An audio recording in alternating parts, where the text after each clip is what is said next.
Hey everybody, what's going on? Good evening. Hello Manic. Hello Satellite Sun. Le Retro Spiso. Fury Fighter. Hi everybody. Happy Saturday. I hope you're doing well. I am doing lovely. Absolutely splendid, in fact. Year of the Bunny Mario. Yeah. 3 professions of every Italian. These are the 3 genders, actually.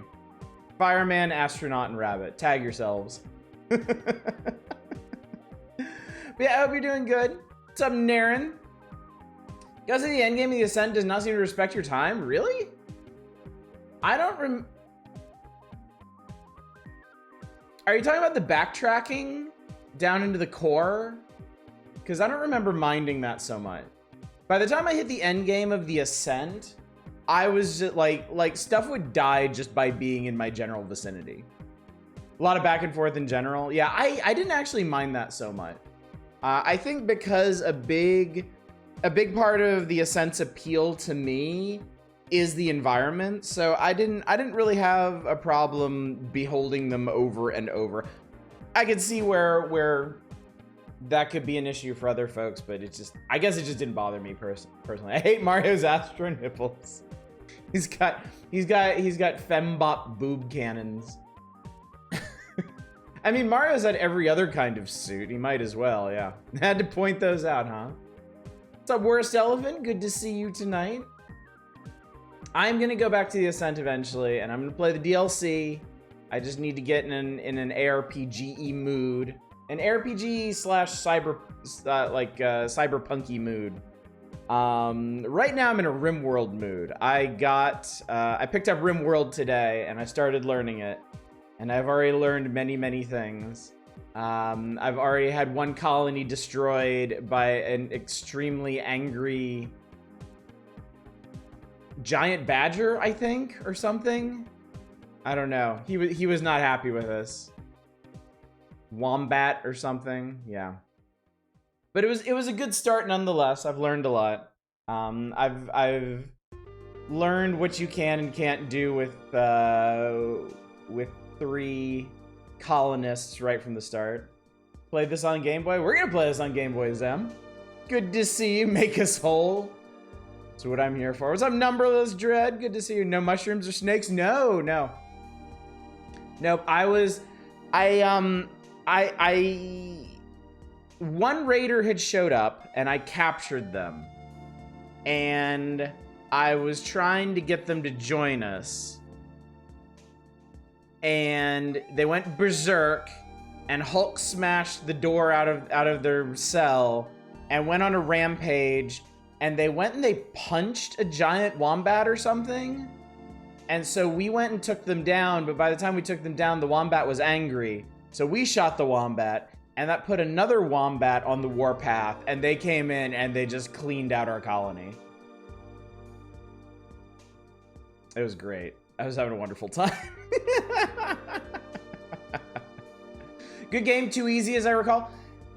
Super Mario Land 2 has a really weird difficulty curve. Dwarf Fortress, RimWorld. I picked up RimWorld today, Dread, and I'm starting to learn how to play it.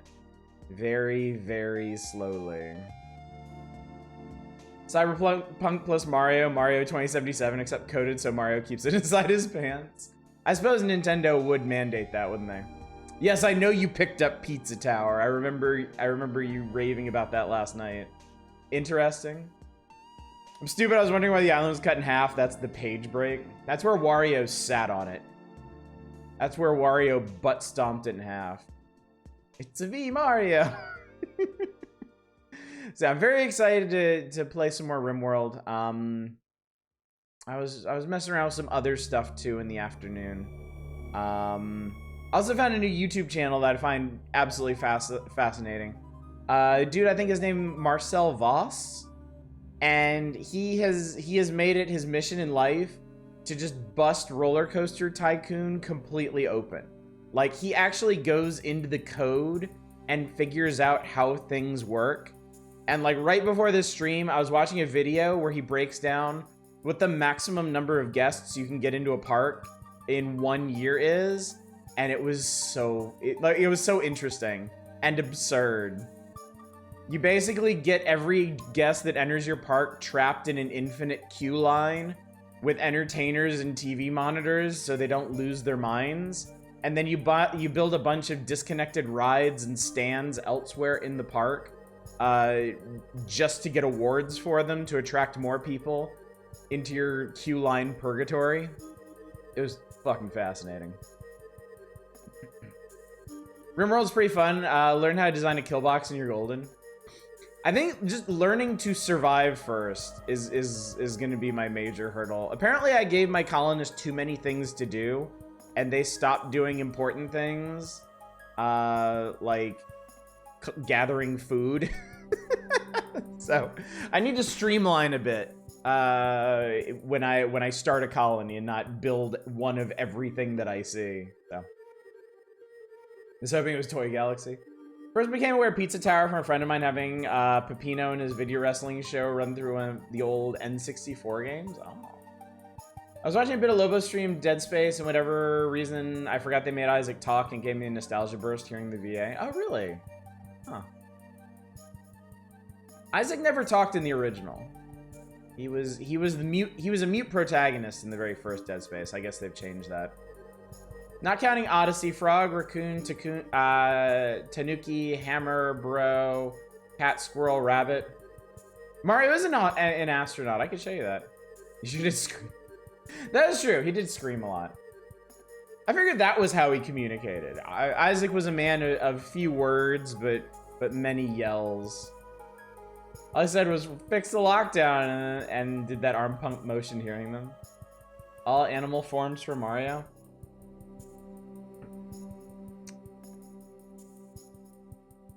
Anything else?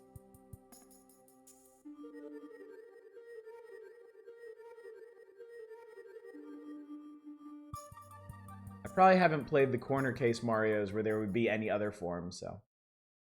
Isaac speaks the language of boot.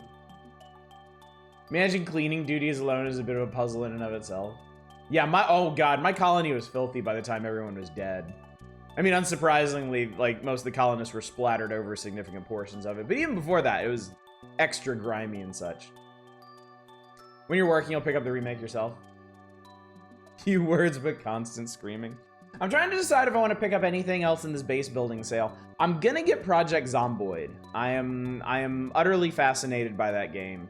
It's not on sale right now. I'm not necessarily going to wait for a sale, because it's only like 20 bucks.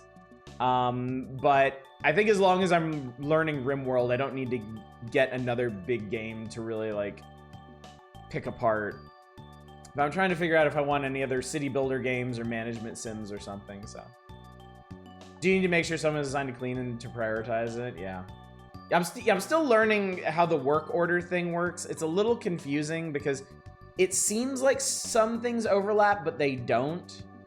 Like there's like a plant job and a plant cutting job that aren't the same thing.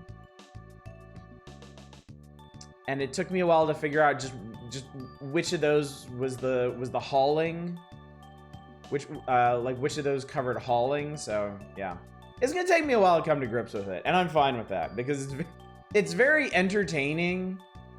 Even while you're just learning what to do, because it's, you know, games like RimWorld and Dwarf Fortress are just so insanely detailed, and the details actually matter, that just really, really silly emergent stuff happens even when nothing is going on. Starting to get really interested in seeing you stream RimWorld. We'll talk about that on Friday. This coming Friday, we're gonna do a Just Talking stream about what kind of stuff we're going to be doing over the weeks and months ahead, and RimWorld's on the list to discuss. I think this has a lot of potential, because I can certainly name colonists after y'all. I can name livestock, but I think that would probably end pretty poorly. But yeah, and there's a lot of opportunity to kind of poll chat to see what we should do and how we should proceed with certain things. So, yeah, we'll talk about all that on Friday. Found a 3.5 adventure book and might try converting to 5th edition. Shouldn't be hard. Oh yeah, no, that should be easy peasy lemon squeezy. Got Zomboid super early before the game broke and they had to scramble to fix it. Back when it was sprite based, looks way different now. Yeah, yeah. I've been watching challenge videos of stuff people doing in Zomboid. It just looks like a really neat game, and I think that's the mood I'm in right now. Is just having like an open world or a blank canvas and just being able to do what I want with it. I just need to focus on just a few games, like 1 or 2 games, so I can actually learn their mechanics and learn their ins and outs, so I can actually accomplish the things I want to do. So I'm traditionally pretty bad at that. I'm traditionally pretty bad at focusing down on one game until I achieve a technical mastery of it, which, you know, explains a lot about how I play games on stream. So I'm gonna work towards that in RimWorld because I'm very, very interested. Picked up and finished Farlander story campaign and enjoyed that Martian base builder. It's turn-based. Oh, that's cool. Still surprised we haven't started up another XCOMs, because XCOM, like, we started with the unique one. We started with Apocalypse. Like, my options are either to go older than that and do the original. I certainly wouldn't jump directly into Terror from the Deep. Or to go with the new ones. To go with the XCOM remake or XCOM 2. Play the bad XCOM games. What's up, not a roguelite? That might be, it might be, if I could even get them working, it might be worth doing Interceptor and Enforcer for like one night or something. Forcibly divorced chat members. Terror of the Deep would be amazing. I would like to get to that eventually. I think if we do another XCOM, it's going to be the original. Because Apocalypse is the only one I know particularly well. Apocalypse and the first remake are the only ones I know well. I feel like I've probably tried to play the original XCOM before, but didn't get very far in it. Sexcom, you know, there's a porn game called that somewhere, I'm almost sure of it. XCOM seems kind of slow for this community's taste. Yeah, that's the other thing. I feel like Apocalypse worked because it was real time and like the chaos came hot and fast. Yeah, Apocalypse is one of the most popular things I've ever streamed on this channel. That did really well. I wonder if there's a Crash Bandicoot XCOM mod. Gexcom. X-Pirates is a big mod that may as well be Sexcom same time. Interceptor and the even worse one. It's gonna get awkward when 2 chat members hook up or when a chat member accidentally cuts another chat member's head when trying to bandage a leg. It won't be that weird. It wasn't that weird when chat members were accidentally blowing each other up and failing to save each other from brain suckers in Apocalypse, so. Are people willing to bounce between XCOM and Fallout for the rest of the year? I don't know, are they? I can't imagine they are, but technically a possibility.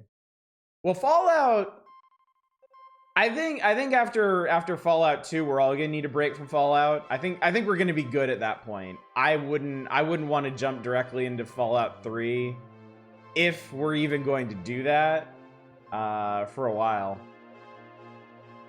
So those of you that have been waiting for the reign of Fallout to end, oh, that works on a lot of levels actually.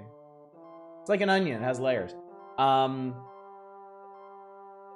You'll get what you're looking for soon enough. I think I suspect we've got another 2 weeks of Fallout 2. That would be my guess. It's like an ogre. XCOM Interceptor, Fallen Earth, XCOM Enforcer. Yeah, sounds good. Oh my god. We all got to choose one game for Raj to stream. Mine would be Eye of the Beholder. Yeah, but we're gonna talk about this, chat. That's what next Friday's stream is all about. I'm gonna find out what y'all are interested in seeing, and we're gonna build a vote right here on stream. I am going to take your input, I am going to weigh it, I'm going to make a nice cross-section of suggestions and things that I want to play, and we will launch a vote right here live next Friday. So I imagine most of you will be pretty interested in the results of that, so. Good game, a little antiquated. We have a lot of possibilities. There's a lot of stuff that I'm interested in doing. That some of it has come up before, some of it hasn't, and we're going to talk about all of that. Some more obscure Fallout games. Fallout Texas, Brotherhood of Steel, not to be confused with Fallout Brotherhood of Steel. The Fallout pinball. I don't think there's a Fallout pinball. No, there is. No, there is. Wait. There's a Fallout pinball. In Pinball FX3. There is a Bethesda Fallout pinball. Yeah, Bethesda licensed three of their properties over to Zen Studios to make pinball tables out of, and they made a Fallout table, they made a Skyrim table, and they made a Doom table. And they're all pretty good, honestly. They've got some really neat concepts. Fallout and Skyrim actually have inventories that you can access. Like, you could pause the game and pull stuff out of your inventory. You play as a radioactive pinball. I think you do at one point, yeah. How strange this first Prime game is Prime Pinball. No, it is. It's cool. It's genuinely cool. I went through a brief pinball phase a couple months ago, and I picked up a bunch of tables for Pinball FX3, and I was playing them all. And the Bethesda ones were legitimately neat. I had a good time with those. Plays that one radioactive pellet that got lost in Australia. Ooh. Skyrim seems lame. Why not Prey Pinball Table with zero-G physics spots and some Typhon abilities? Well, they obviously wanted to go with their biggest headlining properties, and you know, they've been selling Skyrim for like a decade plus at this point, so it's easily one of their most recognizable ones. And the Skyrim one is cool. It's actually they designed it like an RPG. You take on quests, you fight enemies by hitting drop targets, you level up, and leveling up means every time you hit something, it does more damage to it, and you have more time on the timer to complete stuff. Skyrim table huge, your ball travels through it really slowly and nothing happens. And then spiders, there are spiders. Of course there are spiders, but no, it's legitimately cool. Y'all are making me want to load it up just to show you all. But I won't be fooled, chat. I will not be tricked away from the power hours this evening. So expecting Todd Howard and Bethesda proudly presents the Elder Scrolls 6 Skyrim 2. You put a bucket on the head of the score so it doesn't see what you're doing. I'm not doing it tonight. I will get horribly distracted and we'll end up playing pinball all night. Which will appeal to some people, but that's also not what's on the schedule for tonight. We gotta get through this issue, remember? We've got a whole playthrough of Final Fantasy Mystic Quest on the other side of this. The Mario designs where his eyes look like he's on massive doses of stimulants. He's just very excited about this whole process. Favorite video game pinballs, the Game Boy Color Pokemon pinball. I used to be obsessed with the Kirby pinball on Game Boy. It is hard as fuck. I think I beat it once. Yeah, some of these old pinball games are really, really hard. Especially the ones on handhelds for some reason. Screw the schedule, surprise pinball stream. Some people love watching pinball, but the rest will get tilted. Todd will never make Skyrim 2 until they run out of people in consoles that don't have a copy of one on it yet. You had Pokemon pinball? Yeah, I really like Kirby pinball. I really like Sonic Spinball. But I only ever played that at the game kiosk in Sears when I was a kid. I did manage to beat the first table in that. At Sears. I was very, very proud of that. And then the second one was just like, Jesus Christ, what the hell is even going on? Sonic Spinball is indeed sadistic. It is a rough game. And that's mainly just based on the experience of the original, of the first table there. I really like Sonic Spinball, brand new sentences. We'll play it sometime, chat. We'll play it sometime. We'll play it sometime with save states. Last level is rough, though. The first level is rough. I'm assuming the last level is just, like, statistically impossible. Metroid Prime Pinball is tough but really neat. Never got past the second table. Only beat level 2 once or twice. There's only 3 tables, right? There's this... That's the other thing about Sonic Spinball. The first level is the sewer level. Like, I still can't believe they did that. I still can't believe the first level in Sonic Spinball is a fucking sewer. And then the second one is hell, isn't it? It's like some kind of burning inferno zone or something. Everyone clap and cheer when you beat the first level. Was that just in your mind? It was just me applauding myself, being so proud of my incredible skill and prowess. 4 tables, okay. Kirby's Pinball Land was really fun, also really frustrating. Yes, it is very, very frustrating. Which is funny because it's not a particularly fast-paced one. It's not a particularly complicated one, but man, it's just, it goes wrong so easily. It just falls apart constantly. Minus the extra levels of the furry recruitment team. Starting anything with the sewer levels like bringing new acquaintance with a drop kick. Yeah, exactly.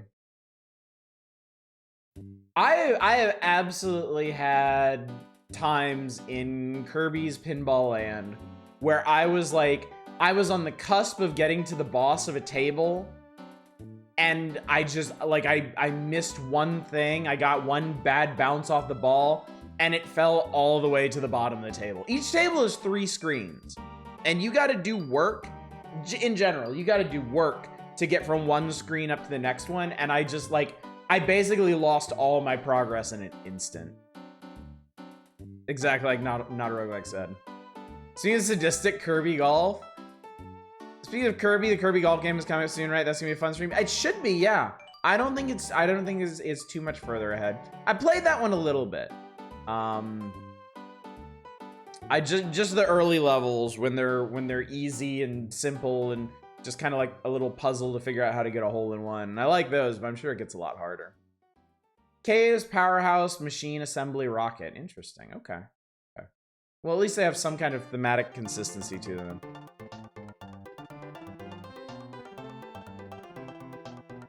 My introduction to that game was the Game Grumps fan making a ROM hack for them. Wow, that's cool. That's really cool. Yeah, I guess the Super Nintendo well... Yeah. Kirby Golf should be the next one to show up, and then Superstar will be a little ways after that. Kirby's Dream Land 3 will be off in the distance, I think. I think we've got a ways to wait on that one. That's the one I really want to play. It's the one Kirby game that I've had access to for a really long time and I've just never played it. You ever play Kirby's Ghost Trap or Avalanche, depending on where you are? No, I didn't. I love Kirby games. I actually haven't played a whole lot of them. I played Kirby's Dream Land. I played Kirby's Dream Land 2. I played Kirby's Adventure on the NES. I played Superstar on the Super Nintendo. And then I didn't play another Kirby game until the GBA. I played Kirby and the Amazing Mirror.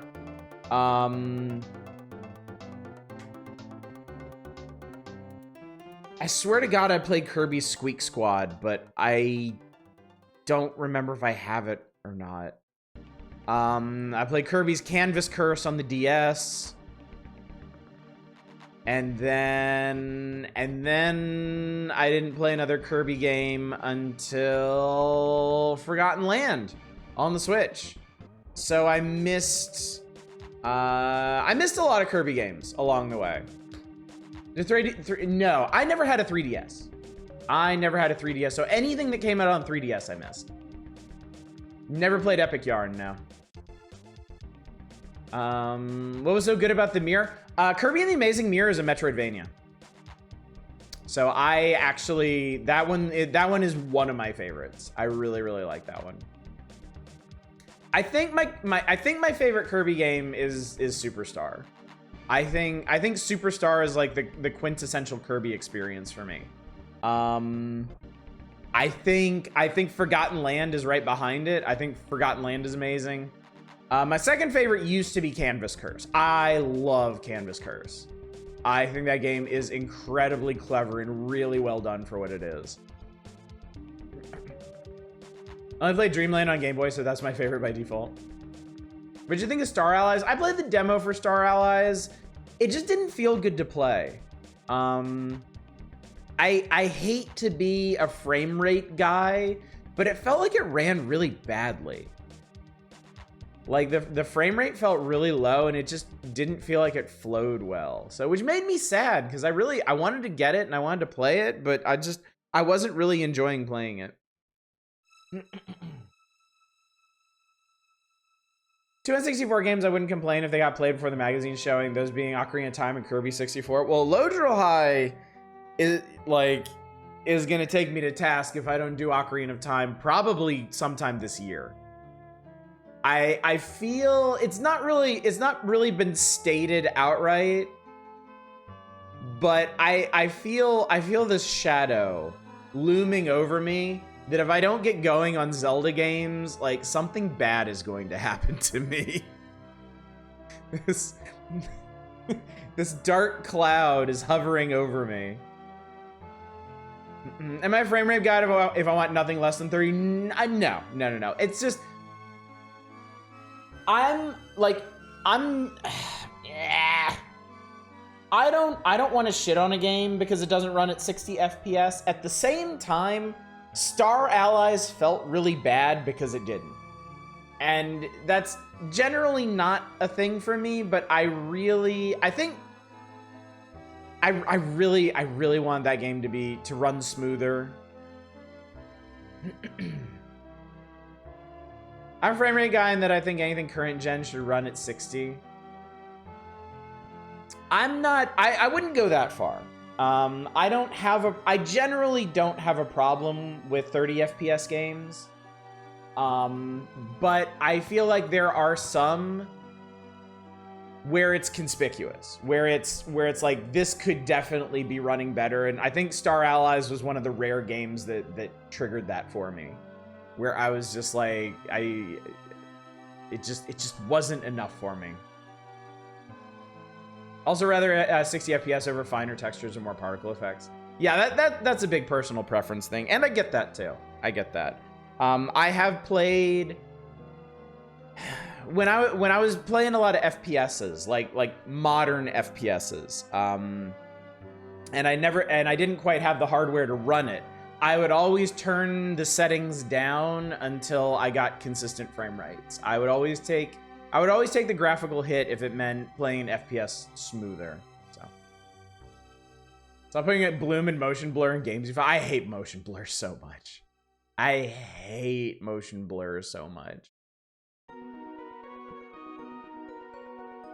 Been told by multiple people that Kirby 64 is their favorite, so I'm curious about that. I mean, I'm curious about a lot of N64 games because that was basically, the N64 was the era that I probably, well, no, it was the GameCube. The GameCube, I almost completely missed. I didn't have a GameCube. I had a roommate in college that had a GameCube. I played a couple things. The main thing I played on GameCube was Double Dash. I was obsessed with Double Dash. I played a little bit of Metroid Prime. I played a little bit of, there was an Ocarina of Time port to the GameCube, right? That's the only Ocarina of Time that I've played, just a couple hours of that. And I actually played a lot of the Rogue Squadron game that was on GameCube. But that was it. The Wii U, I have never played anything on the Wii U. I have never played a Wii U game at all, unless it was something that later got ported to Switch. I never had a Wii U. No one I knew had a Wii U. So that's probably the Nintendo system I know the least about. N64, I had an N64 when I was a kid. I had Mario 64, I had Wave Race, I had Shadows of the Empire, and I had GoldenEye, and I think that was it. And I ended up giving up on the N64 because my family got a new computer around that time, and I got way, way, way into PC gaming. And PC games in that first year of the N64 were so much better. They looked so much better, they played so much better, they controlled so much better, so I ended up giving my N64 away. Obviously, I wish I hadn't done that now, but hindsight is 2020, especially when you're talking about many decades ago. So anything outside of those 4 games, Mario 64, Wave Race, Shadows of the Empire, and GoldenEye on the N64, I don't really know anything about them.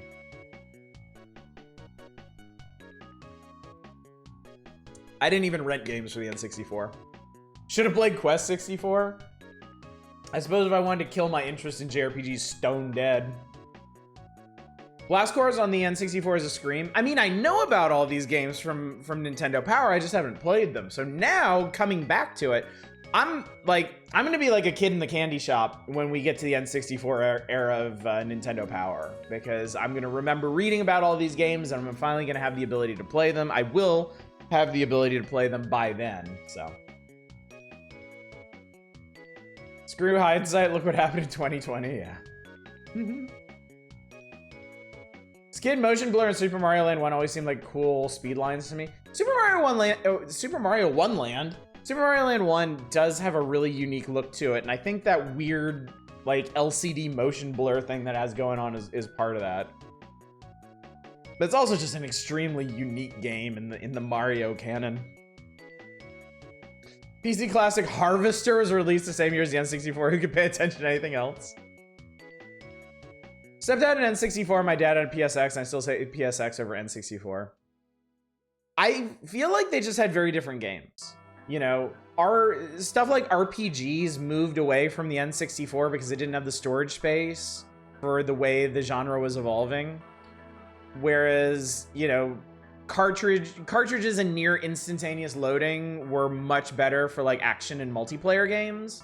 So those tended to gravitate to the N64. So it really kind of depended on what you were looking for at the time.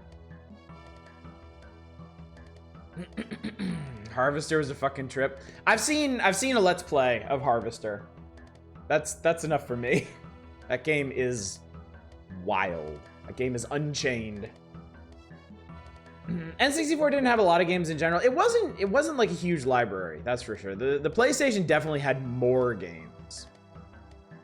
Didn't have most of the PSX classics and got by on Armored Core and Monster Rancher too.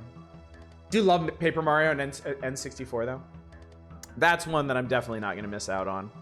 I'm really interested in that. So yeah. N64 is gonna be a big time when we get to it in 2028. Whatever that is. But I do want to go ahead and get a solution. I know I've talked about this. I do want to get a solution for playing actual N64 cartridges this year. I haven't gotten on that yet because that hasn't been a very pressing, because the most pressing thing on the N64 is Ocarina of Time, and I'm not going to play that until at the very least we do Link's Awakening. And then preferably after Link's Awakening and the Oracle games. On a personal level, I'm more interested in playing the Oracle games than Ocarina of Time. Just because Link's Awakening is my favorite Zelda game. I'm one of the rare people that prefer it over A Link to the Past. So I know the Oracle games are going to be very, very different, but because they're also Game Boy Zelda games, I'm really, really interested in trying those out.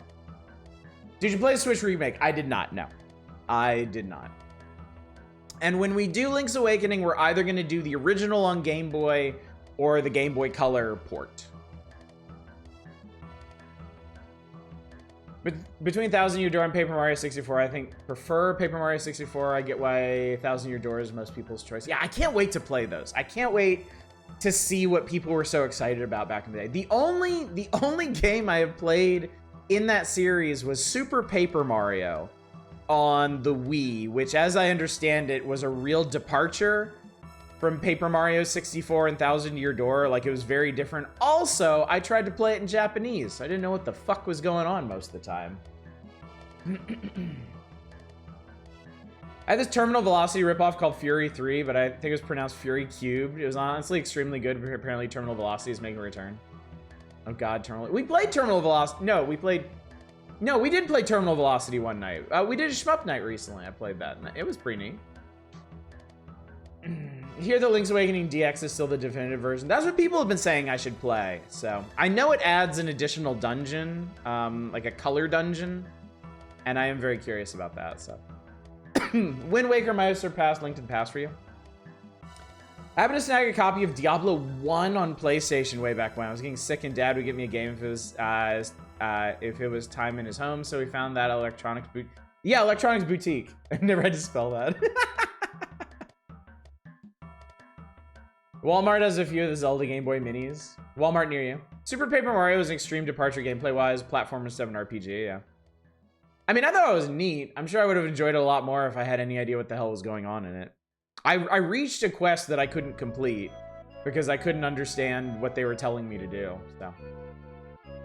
Fury Cubed was made by the same people as Terminal Velocity.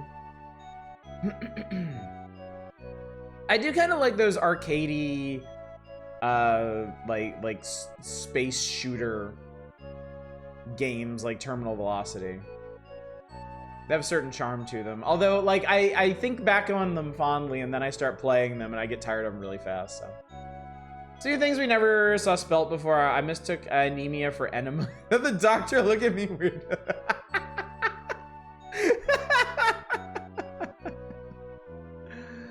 Was a hamster wheel or not? No. Somebody in some town told me to go find a thing, and I could never suss out what it was I was supposed to find, so. It was pretty early on, too, so. It was just it was an experiment. I wanted to see if I could actually manage to play the game in Japanese. And the answer was a resounding no, so. I have a couple games from when I was living in Japan that I thought I might be able to play them in Japanese, and I was wrong. I have the Wario DS game, like Wario 7 or whatever it's called. Because I thought, ooh, like WarioWare game, like WarioWare platformer on the DS, this will be great. And it ends up having like just a shit ton of dialogue and stuff in it. So I have no idea what's going on. My niece had some gaming stuff she wanted to sell, and she had a GBA Micro. It sold within 45 minutes of putting up the ad, and I had the most random thing happen today. Do y'all remember when we streamed Space Warlord Organ Trading Sim? I think it was about a year ago that we did that. We spent one night playing Space Organ Warlord Trading Sim. It's a very confusing name. That game had trading cards. Has trading cards. They didn't go away. No, I am too new. I was sick that stream. Oh, I'm sorry. Well, okay. The stream itself isn't actually the relevant part. The relevant part is that game has trading cards, and I got a foil trading card from it. I gave up on selling trading cards a long time ago. I have thousands upon thousands of Steam trading cards in my inventory right now, but I was like, okay, I got a foil. I think I got a press key to play that game, or I bought it the night it came out. So I was like the first person to have this particular foil. I was like, okay, fuck it. So I put it up on the Steam Marketplace for something like $9 or $10 and forgot about it. Completely forgot about it. I went into Steam today to buy RimWorld, and it was only going to charge me like 20 bucks. No, it was going to charge me like 16 or $17 for it, and it's like 28. And I was like, what the hell happened? And I looked. I have an extra 10 bucks in my Steam wallet because that foil actually sold a few days ago. I randomly sold like a $9 foil card a year after I got it. I love shit like that.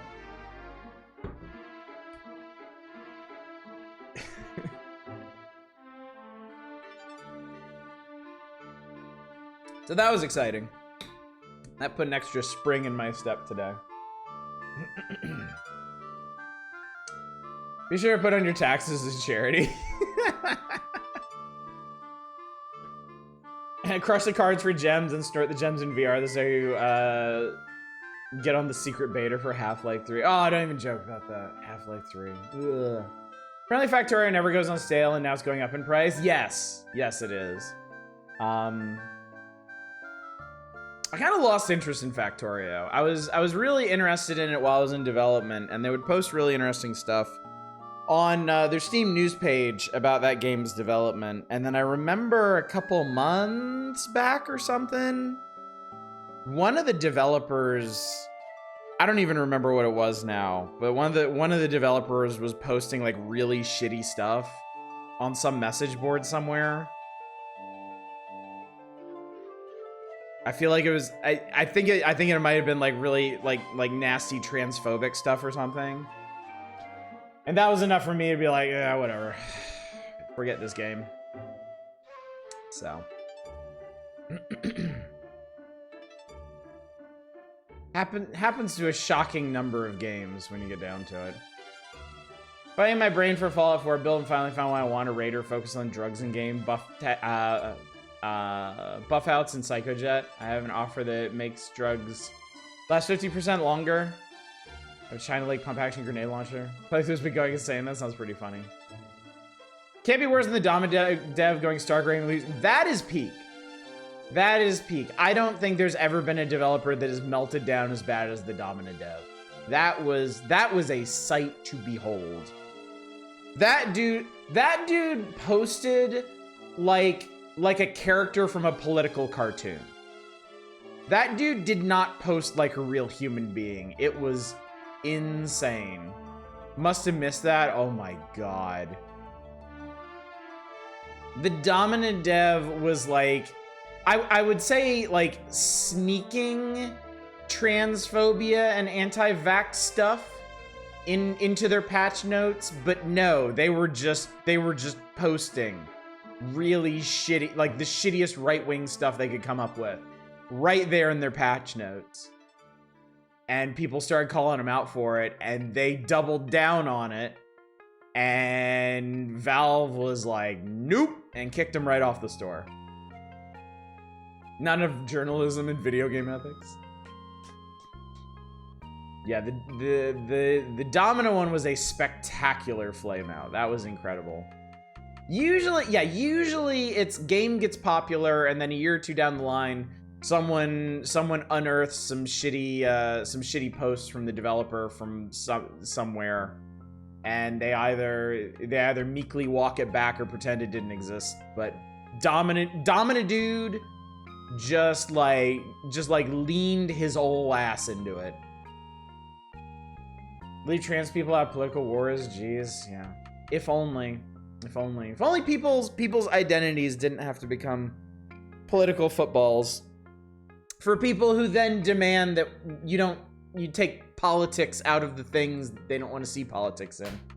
You know, I could kill an ancient Rome, just play Legionary's Life. Yeah, it's not like there aren't other games that can replace Domina, certainly. These Whiplashes I saw were JonTron one, and the ones for the dude from Game Grumps and Vine Sauce. Oh yeah. Ew. Ugh. Blah.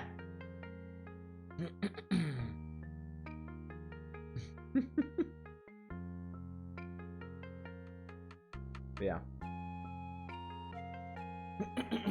Don't have any heroes, chat. Don't put anyone up on a pedestal. You never know what kind of forum posts and weird ass patch notes are gonna come flying down the line. Anyway, chat. You're my hero, and look where it got. Case in point, Eva. Case in point. Oddly enough, I've never had a hero. Probably better off that way. Especially these days, where just anything will come out.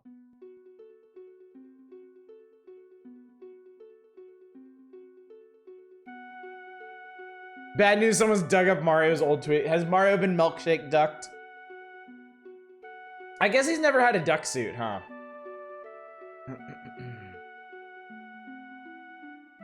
Don't blame Mario, he's on shrooms.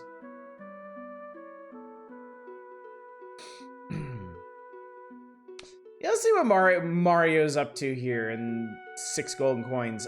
So tonight is ostensibly Game Boy night for the Power Hours, but I feel like this is the only really notable game in this lineup. We already did the goddamn Flintstones, and that was trash. We're gonna play this for a while. We're gonna play this until I get tired of it, and then probably scoot through the rest of the Game Boy feature, and then get to the Super Nintendo stuff, and then I could see us getting bogged down in the Super Nintendo stuff for a while. We won't be starting Final Fantasy Mystic Quest until we're done with this issue.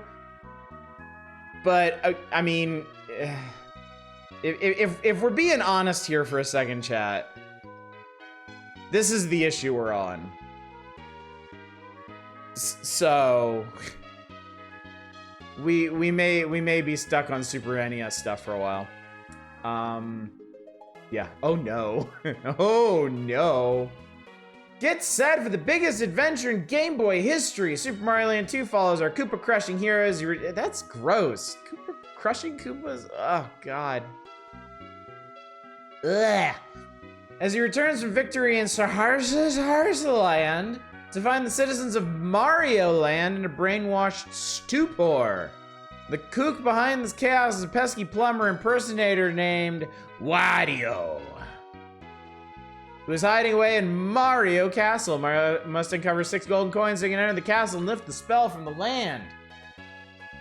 Dear Mario, you may have noticed a few changes in your former... I'm gonna kill my voice if I do that. While you're off playing hero in Saharsa Land, I took it upon myself to cast a spell over the population and turn the citizens into mindless What citizens, though?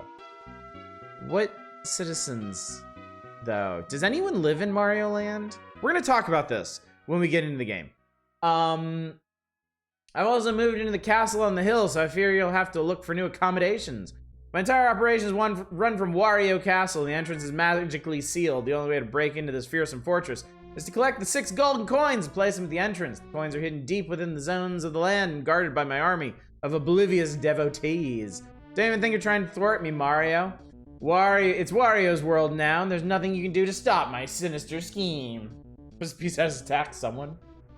This is a very strange interpretation of the Mario law. Okay, so I am correct in assuming that Mario Land is never mentioned again, right? Like, no other game goes to or even mentions Mario Land or Mario Castle, correct? I thought he kept trying to marry into money. Apparently he has his own fucking kingdom at this point. So, well, you know what? Let's crack into it, because I think there's a little bit of... Oh god, no, sports games. So I do like this. I do like that they had somebody hand draw the map in fine fashion, complete with space, hippo, and giant turtle. And then they show the screenshot version. They break down all the locations, including the slot machine. Now that I recall, I haven't played the Mario and Luigi games. Oh, that's another series of games that I really... That is another series, the Mario and Luigi games on GBA, I really, really, really want to play, and I can now. I can actually play GBA games, whatever I want. So that's a possibility, chat. That's something I can get into. Anyway, let's do this thing. Here we are. All right. I may need to fiddle with this a little bit because we're doing things a little differently than we've done previously. We're actually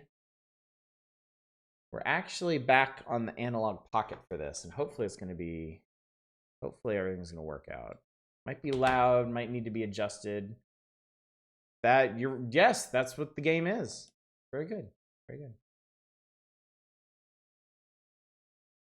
Okay, you want an accurate recreation of the Game Boy experience? Here you go, chat. Did the Super Game Boy do anything special for Mario Land 2? No. It had yet to be released by this point. Let me see here. Let me try. Let's see here. I forget if it's under... No, it's under settings.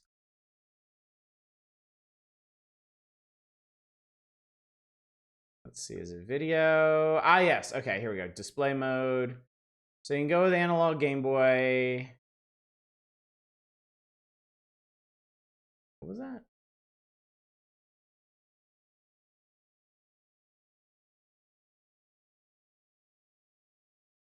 The light. Oh god, why would you do that?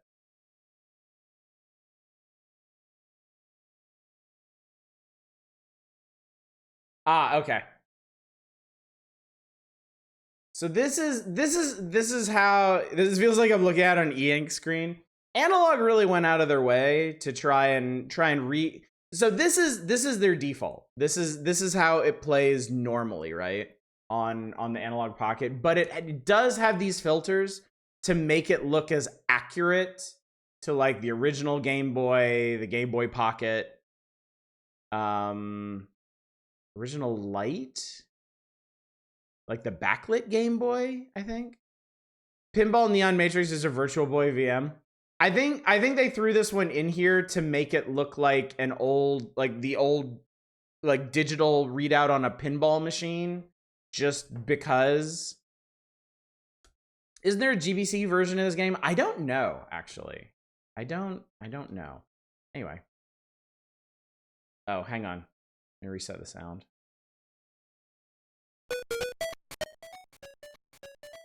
There we go.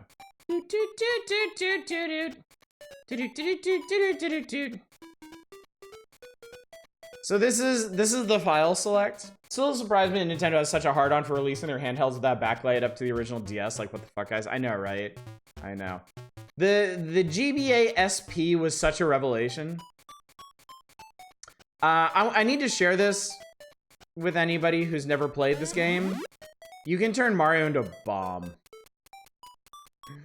You can turn Mario into a bomb who then blows the Mario out of the tube.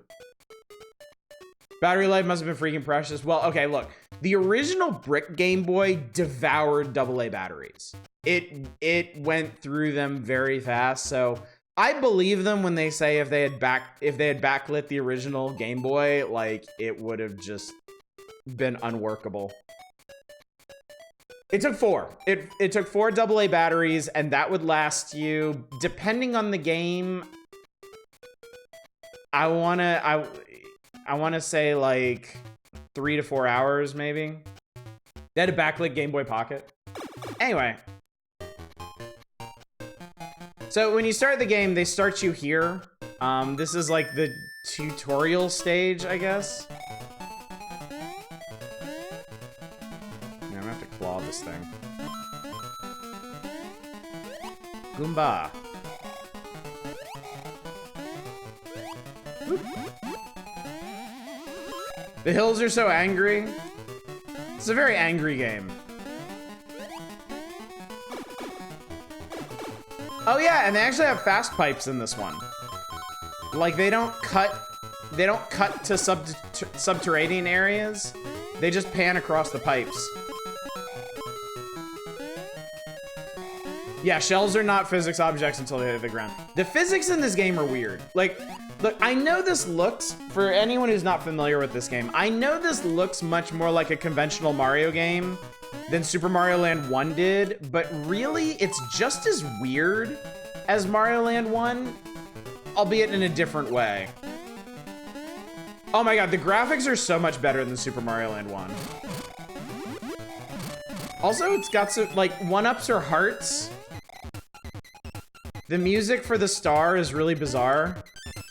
They use bells for the midway and the end. This is a very weird game.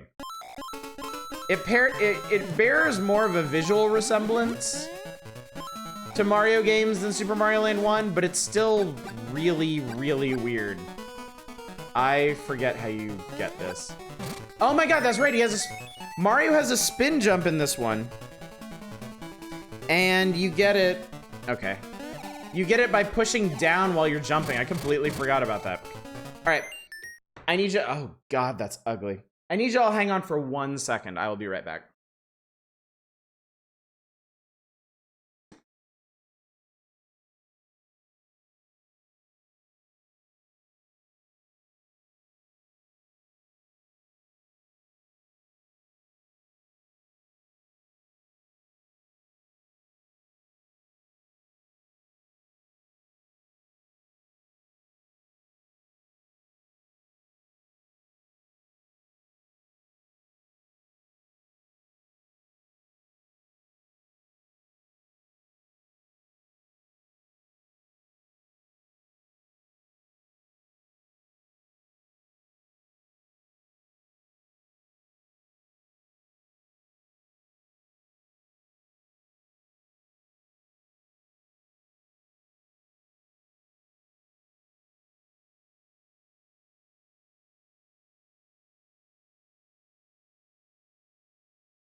All right, I'm back.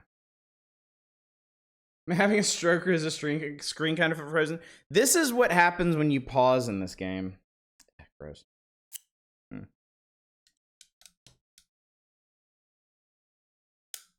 Not up there. Yeah, the pause screen from hell.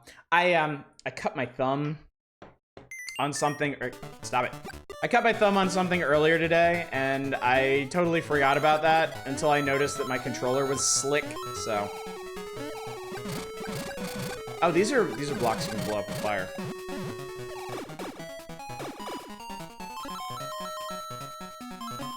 Oh god, what was this? We need to make him play Harvester now as punishment. I can't stream Harvester. That would even if Twitch would let me, that would not go over well here.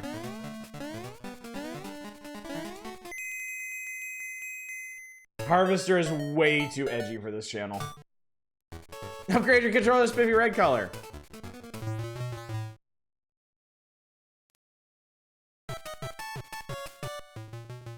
Is switching a stream feed to just the camera, not seared our retinas? Sorry. I'll remember that for next time. Okay, so oh shit, I didn't mean to go this way. Well, we can see what Wario Castle looks like.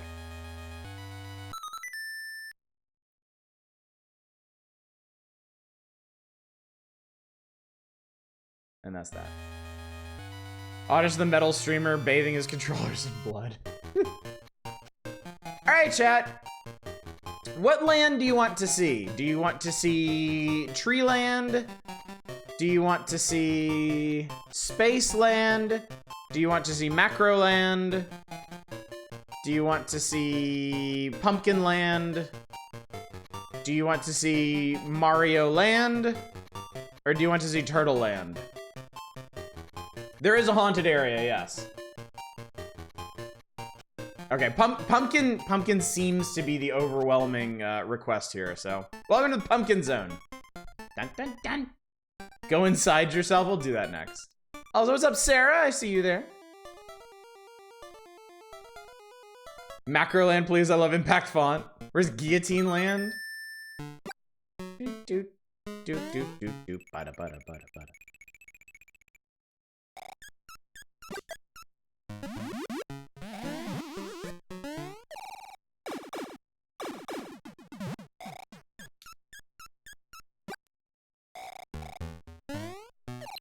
Oh no, I screwed up. Oh, the Jason enemy come back? He's right here. He was right here. Now he's dead. It's not Mario Land 2 is too edgy for this stream. Shut it down. It's too spoopy. Too many spoops. Can't handle it.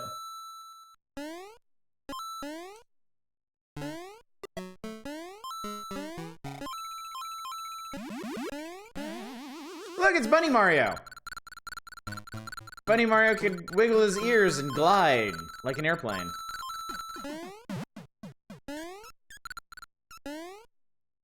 Also, if you just hold the jump button, Mario just keeps jumping. Like a bunny does.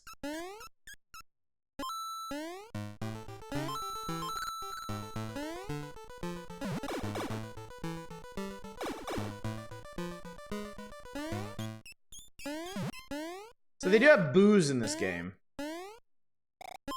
Not terribly threatening ones, but they do have them.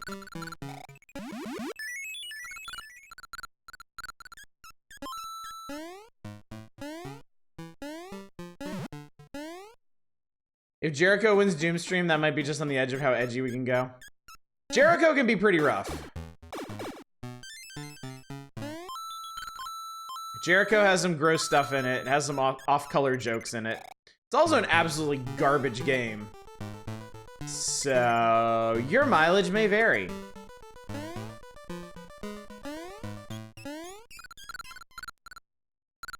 Yeah, I know the bottom of the screen slightly cut off. I need to set up another another scene in OBS specifically for the Analog Pocket because I haven't been using it lately, and it has a different screen alignment than the other stuff I've been doing.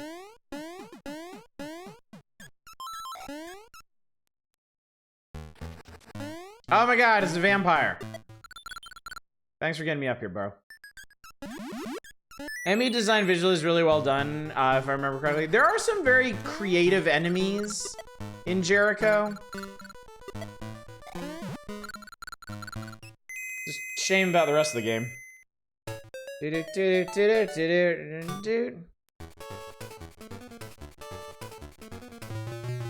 As long as you stop this there every single time, you'll always get the 3-up.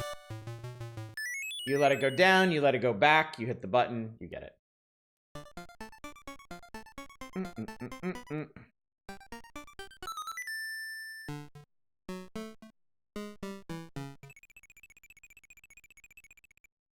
Also, this game goes the yokai route for ghosts and such.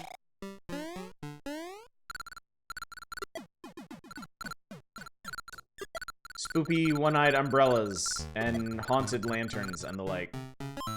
You had a combat where you got to play as any soldier. Who did you default to? I defaulted to the ninja. I usually use the submachine gun lady. I really liked her weapon and I really liked her ability. Which is probably another reason why the end of that game pissed me off so bad. Honestly.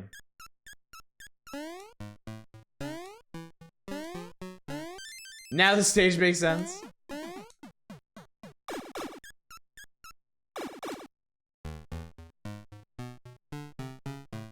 Fuck.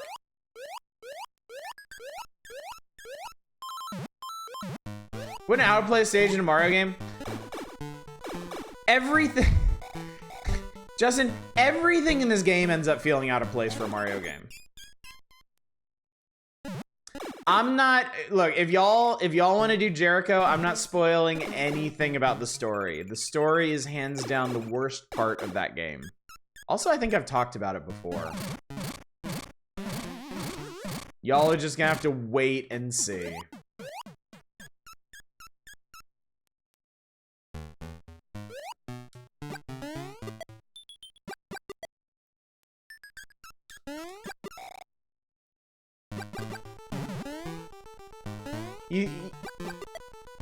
You said that you hate it. I don't think you've said why. There's two big reasons why I hate Jericho.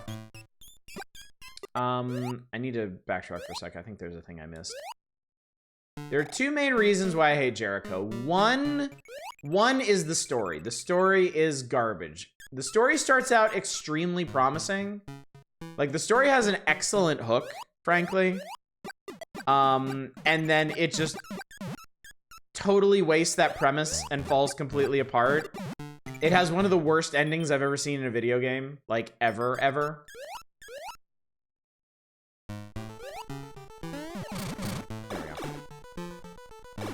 The other problem is that the combat gets extremely repetitive. We found the secret exit out of this level, chat.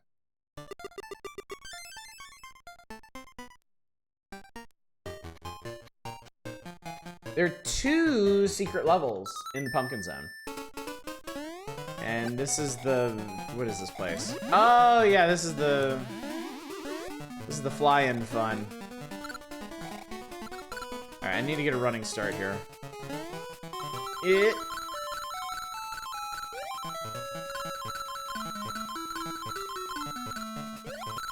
Oops, I fucked that up.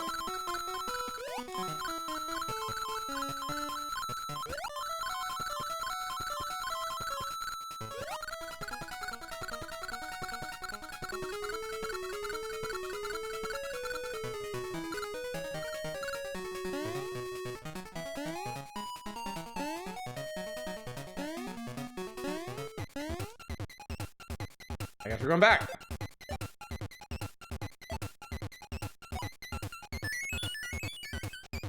From what I know, it's basically fear, but the story is gobbledygook. The story makes sense. It makes some terrible decisions getting where it goes. Just terrible decisions. Oh god, I cannot stress enough how dumb some of the developments in Jericho are. Culminating in just an absolutely dog shit ending. Trying to think of some of the worst endings of a game I remember that isn't on account of scratch discs like Final Fantasy VIII. Oh shit, fuck.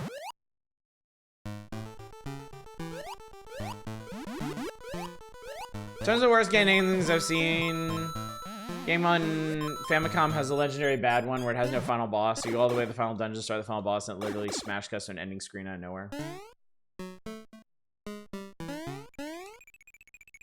I would say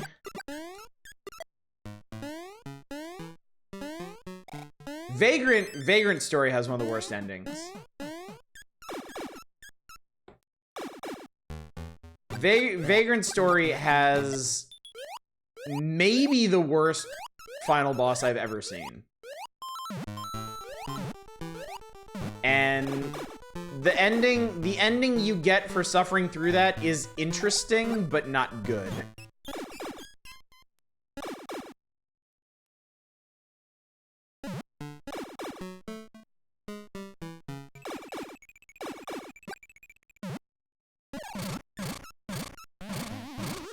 Hate the ending for Final Fantasy VII. Final Fantasy VII does not have a good ending.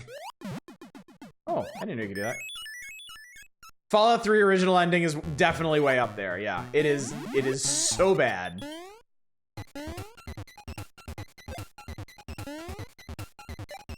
But no, Final Fantasy VII's ending, like, outside of what you actually do, like, outside of the fights. Oh, wait.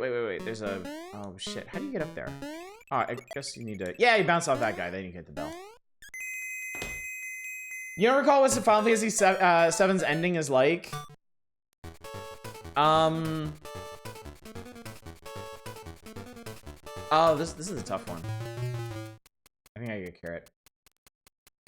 Final Fantasy VII's ending is incredibly short for what it is. And it doesn't actually tell you anything about what happened. Like, the fate of your heroes is left to be completely unknown. You basically get to find out what happened to one place. And Acronox still makes you sad. Yeah. I've thought about streaming an Acronox. Because I think a lot of people around here aren't very familiar with an Acronox. And it's a cool game. It's legitimately a really cool game. It's just, you know, never going to be finished.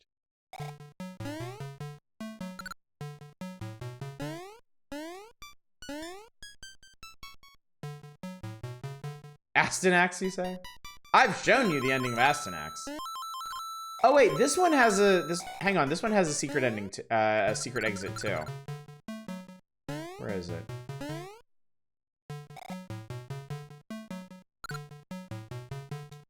I think there's a pipe at the bottom of one of these.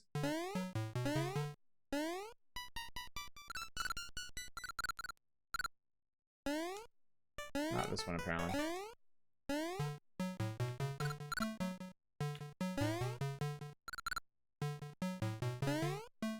Maybe not.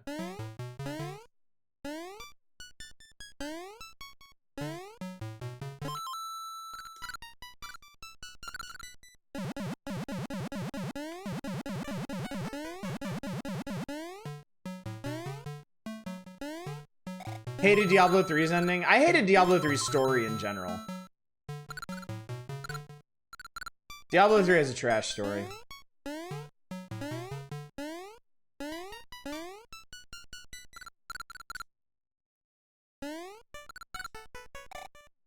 Oh, what's up, Dominic?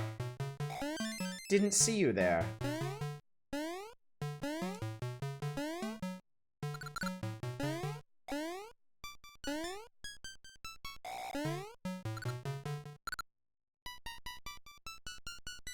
Where? Oh, you know what? I think maybe you just... Yeah, you just go over here. That's where it is. Now I remember. Secret exit. Diablo 3 seemed like it wanted to end the franchise in a trash fire. It really did, didn't it? Diablo has a story. Diablo's story was pretty decent until the third game. Final Fantasy VIII's entire plot feels like it was written by a committee of 10-year-olds.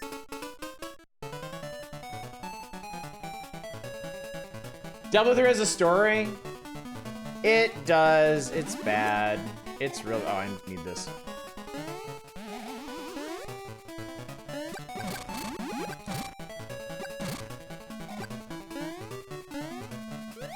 Whee! Oh, I'm not gonna make that. So apparently this level is full of blocks that you can break with fireballs that also have 1-ups hidden in them. It's kind of weird gimmick, but okay. Also, I guess shout out to the original Super Mario Brothers giant mushroom levels. Diablo's story is basically a continuous set of falling upward. The original, like, Diablo 1 story is nice and, oh shit. Diablo 1 story is nice and simple. It's a corrupted king of fallen kingdom. You go to fix everything. Oh, I just got shoved back here.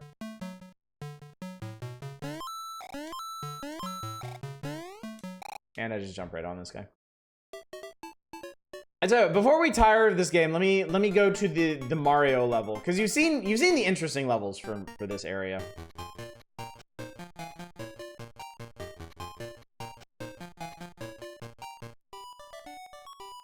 So the Mario Zone is a gigantic mechanized statue of Mario himself. And we're gonna climb up through his mechanical guts.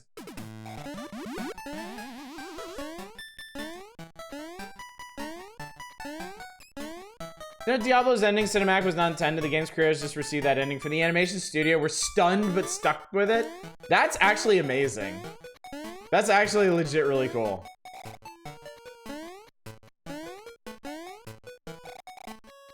Hot take, I don't like Final Fantasy X-2's true ending much. True endings are trash. Don't... I feel like true endings are a plague upon the medium. True endings, to me...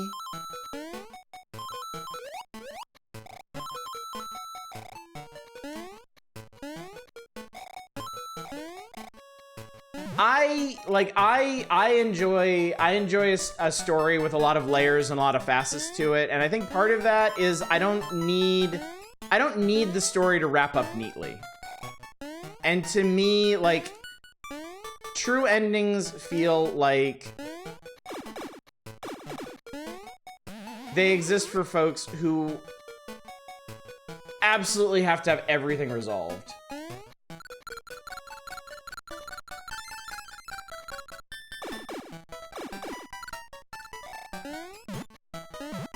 And I wouldn't, you know, the other thing is I wouldn't mind it so much if every time I played a video game, people weren't like, are you gonna get the real ending? Are you gonna get the true ending? Are you gonna get the good ending? And I have to be like, no, I don't care. I can't wait to see what you're gonna do when we get to Chrono Trigger. I think my personal inclination, I don't know if we're actually gonna do this. I don't know if we're gonna have the time or the inclination to do this. My inclination with Chrono Trigger is to get all the endings, because I've never seen most of them. I've never done New Game Plus in Chrono Trigger. I've heard about them, but I've never seen them myself.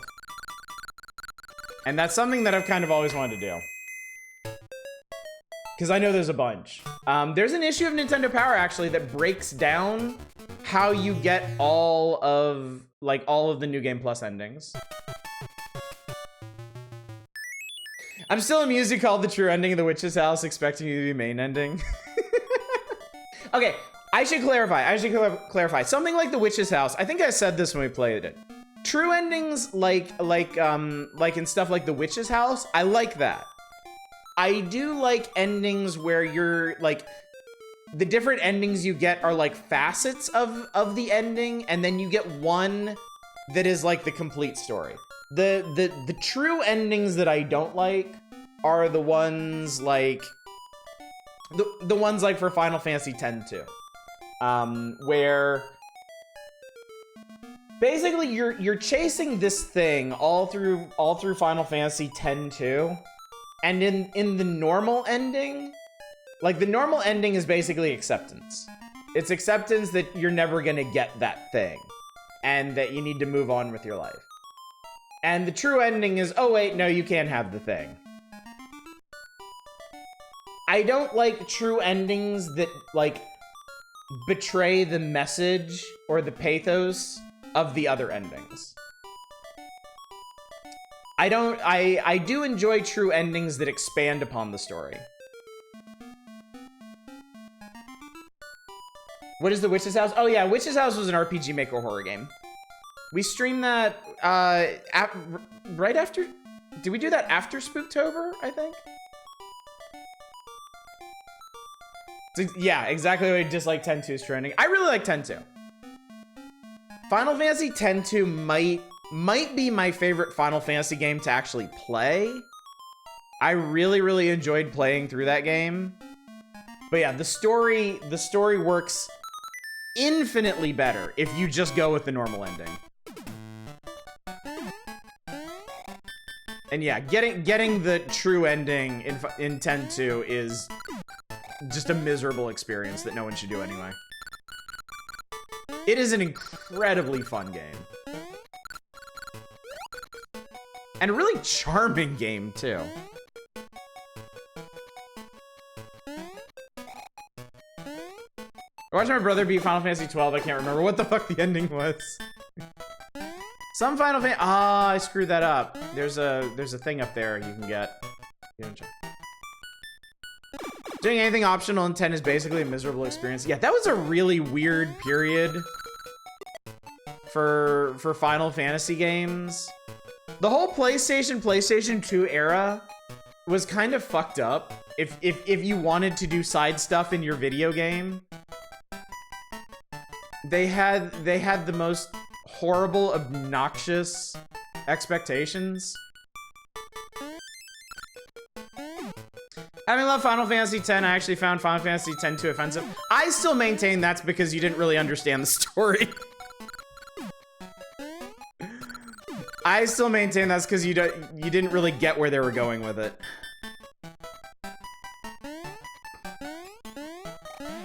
But as with any game, your mileage may vary.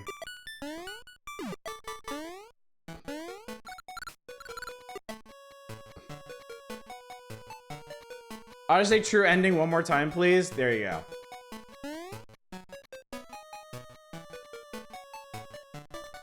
Played 4, 7, 8, 9, 10, 10, 2, 12, and 15. Only beat 4, 7, and 8. Probably won't go back to the series again. Yeah, that's fair too.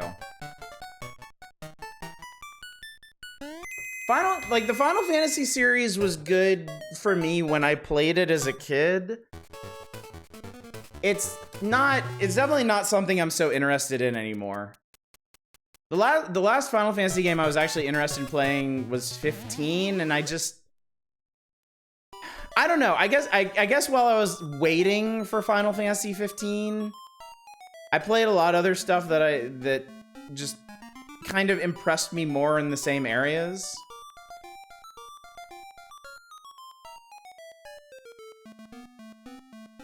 I really wish the Mario levels had more Mario. They're just fever dreams. By the way, we're on his tongue now. We are literally standing upon Mario's tongue. That's where the next level is. Square Enix has kind of lost the plot these days. I don't know what they're doing. I genuinely don't know what the plan is anymore for them. Mario's tonguing us right now. Series far too weighted down by his history, sort of like Gundam in different medium. No, I don't think that's the case. I don't really feel like Final Fantasy is weighed down by its history because it jettisons everything every time it moves on to a new iteration. And I like that. I actually like that about the Final Fantasy series. I think it did reach a point where it evolved so much that I don't really care about it anymore. Like, I know what I like about older Final Fantasy games, and there's basically none of that in newer Final Fantasy games. That's why I don't really like Final Fantasy. It never iterates on anything. And yeah, that's fair too. I think that's probably a big reason why everybody's favorite Final Fantasy is a different one. Because Final Fantasy games changed so much over time, and after a while, there's so little common DNA between them that like your favorite Final Fantasy game and my Final Fantasy game probably don't look anything alike. Unless you happen to be someone who likes Final Fantasy for the exact same reasons that I do.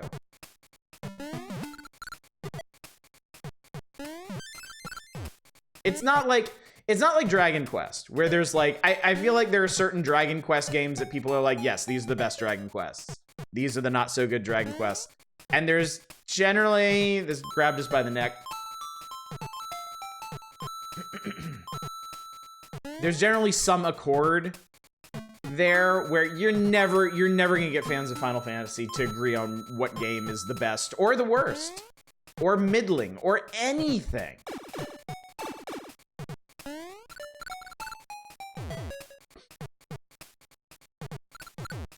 What even is a Final Fantasy game? I don't think it's really defined anymore. I don't think there are specific elements that define a Final Fantasy game anymore. I think it's just whatever they slap the name on. Oh god, I almost stepped on a spike. Rocket Slime is the best. Best is clearly Dissidia. When I play a JRPG now, I'll probably have Mon in it. Digimon Sliber Sleuth was fucking great. I mean, for me, if I'm gonna play a JRPG, it's probably gonna be one from my childhood.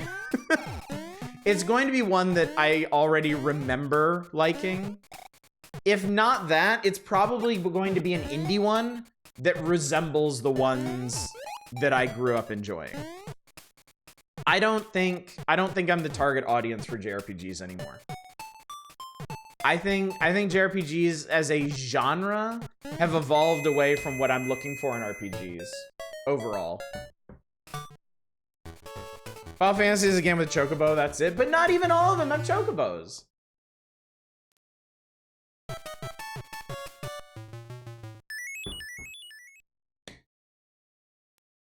Move past the need for new Final Fantasies at this point in my life, yeah. I think I was there a long time ago and didn't really realize it. After...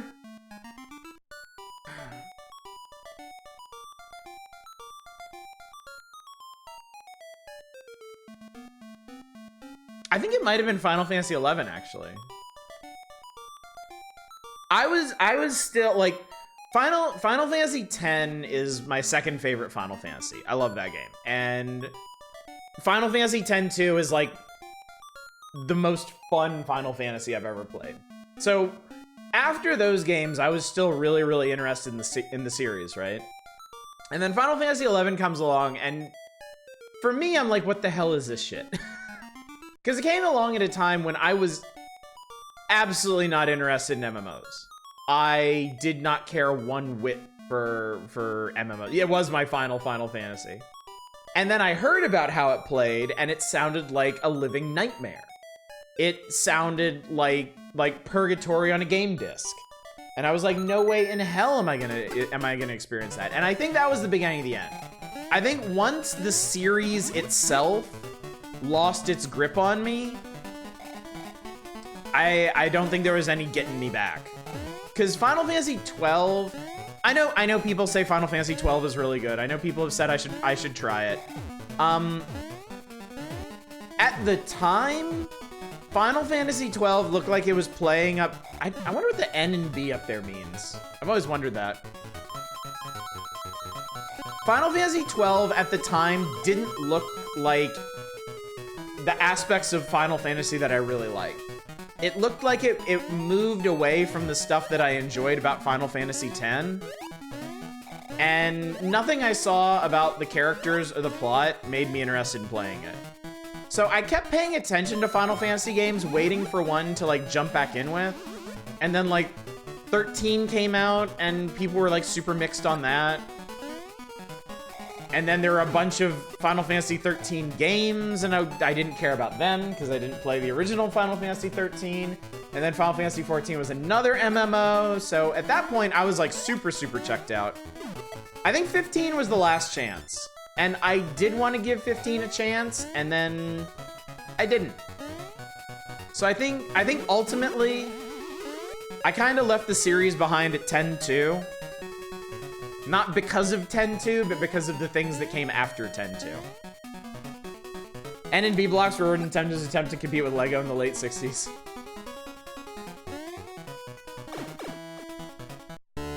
Oh, shit, I made it to the boss. I wasn't even paying attention.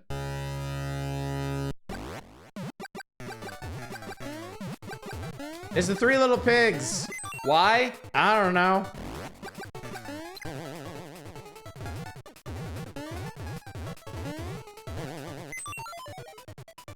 This last one's weird. Having a hell of a time figuring out what N&B actually stands for, though. Yeah, I genuinely have no idea. I have indeed always wondered that, Sarah.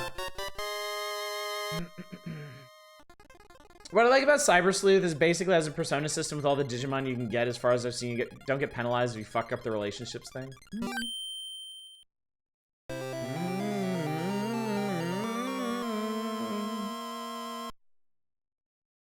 I think at this point, when it comes to like JRPGs, I either want to play old ones that I missed that resembled the ones that I played at the time that I really enjoyed. Stuff like Breath of Fire.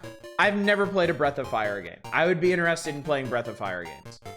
Or modern indie JRPGs that kind of seek to recapture that old 8-bit, 16-bit era magic of JRPGs, but with modern sensibilities. I don't think new JRPGs really have anything to offer me. A lot of the enemies in this game that aren't Goombas, Koopas, or Boos seem to have come from some other unpublishable game. It does seem like that, doesn't it, Grunt Fodder? It does seem like that. Yeah, there's no chance of that, Spice.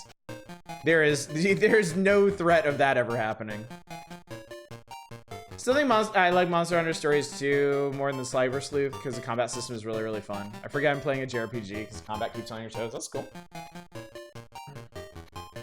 Chained Echoes is the one I heavily recommend. I think I was gonna get Chained Echoes at some point to check it out. Apparently it might just stand for Nintendo Block and it's a weird abbreviation. Chat, what other worlds should we check out? There's the Turtle World. There's the Tree World, there's the Space World, and there's the Macro World where you're itty bitty teeny tiny little teeny Mario. Check out the Super Star Wars world. Oh, don't worry, that's coming. Space like cool sci-fi? Let's find out. It starts with a giant hippo. So you tell me.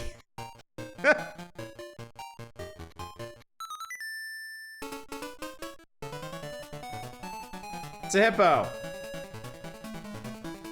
He blows a snot bubble. You can fly.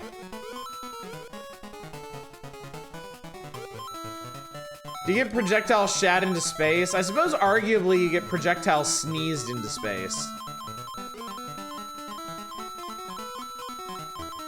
Cosmic Star Heroine is one you really liked. Another one I meant to check out.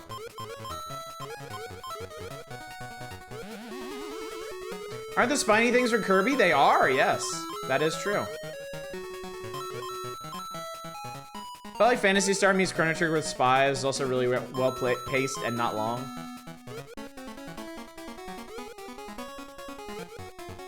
There's an up arrow in the clouds, which leads to an M. It's a money bag. By the way, we haven't been talking about this. Coins don't get you extra lives in and of themselves. I currently have 602 coins. You take them to the gambling hall in Mario Land, and you gamble away your coins. My least favorite thing about certain JRPGs are those stupid fucking hidden mechanics they never bring up.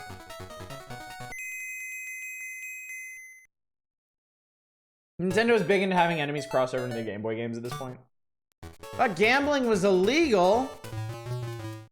Not when it's marketed to children. Wait.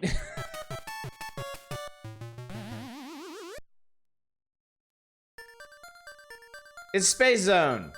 There's two levels. It's pretty though. Pretty. Should make it be a pachinko hall to be on brand.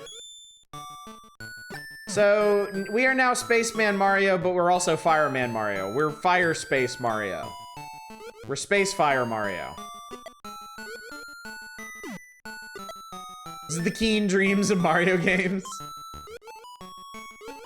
Again, the Mario Land games are fucking weird.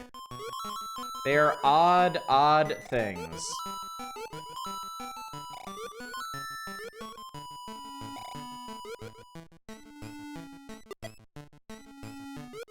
The fire should be impossible in the vacuum of space. With no oxygen to consume. You're right, Manic. You're right.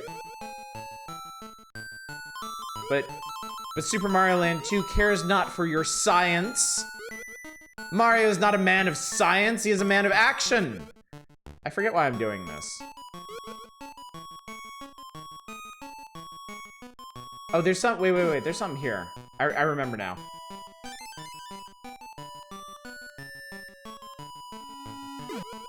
Mario's a lunatic on stream. There we go, they're hidden blocks. That's right. That's right, chat. There are hidden blocks. Also, the Analog Pocket cannot handle the incredible intensity of this action.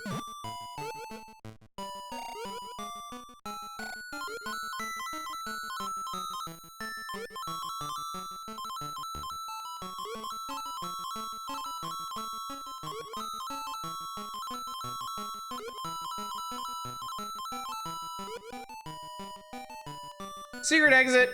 All right, check this out, chat, because this is legit pretty cool.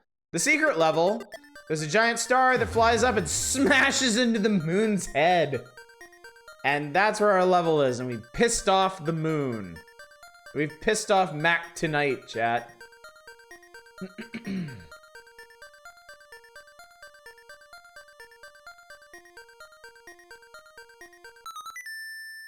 You've angered an entire celestial body. Rip moon.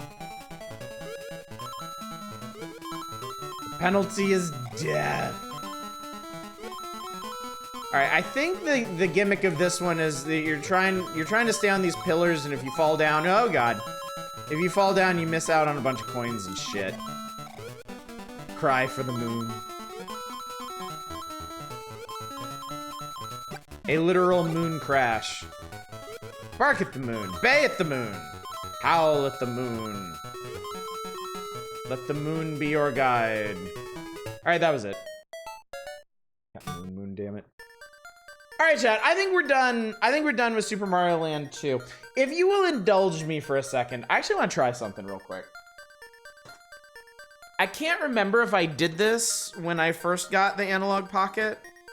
I want to take a peek-see at the original Super Mario Land, because I don't remember how it actually looks on here. I don't remember if it does like the motion blur thing or what.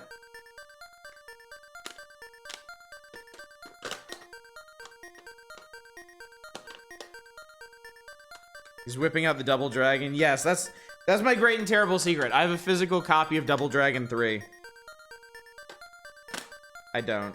I have a physical copy of Mega Man 5 on the Game Boy, which is apparently extremely rare. That I'm pretty pleased about. Jesus Christ, where's this thing? Mario! There you are. There you are, you little bastard. Alright, go back. Quick cartridge. Pull this out real quick. Also, I love the way the chat lined up, where Manic says, "Did someone say Double Dragon 3 on the GB?" And then Spiso says, "That sounds horrible, lol." Nobody wants that shit. Nobody needs that shit.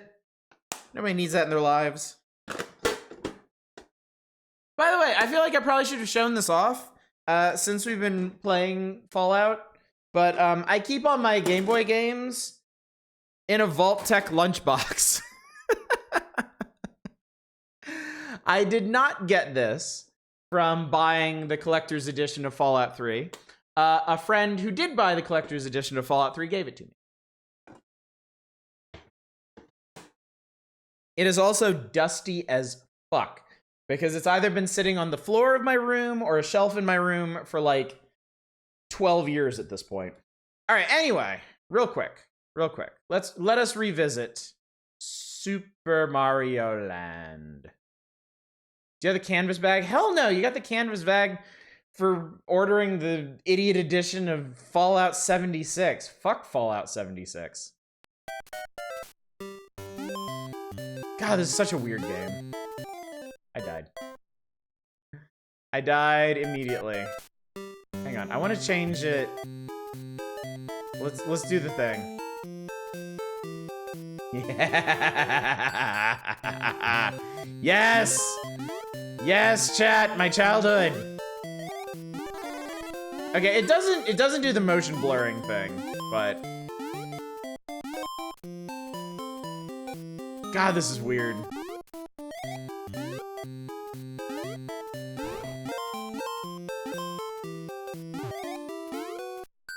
I mean, it's identifiably Mario, right? Like, you can tell that's Mario. Like, Super Mario Bros. 1 Mario, yeah? But everything about this game is so weird.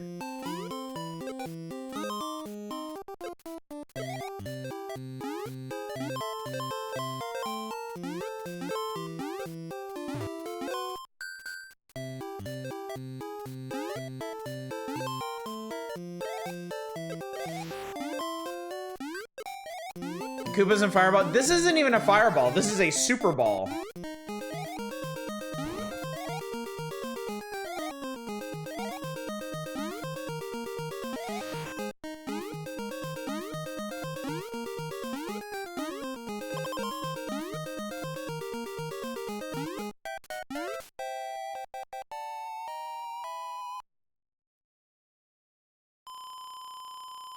They're really lowballing the system at first, though. I want to know how this game came about.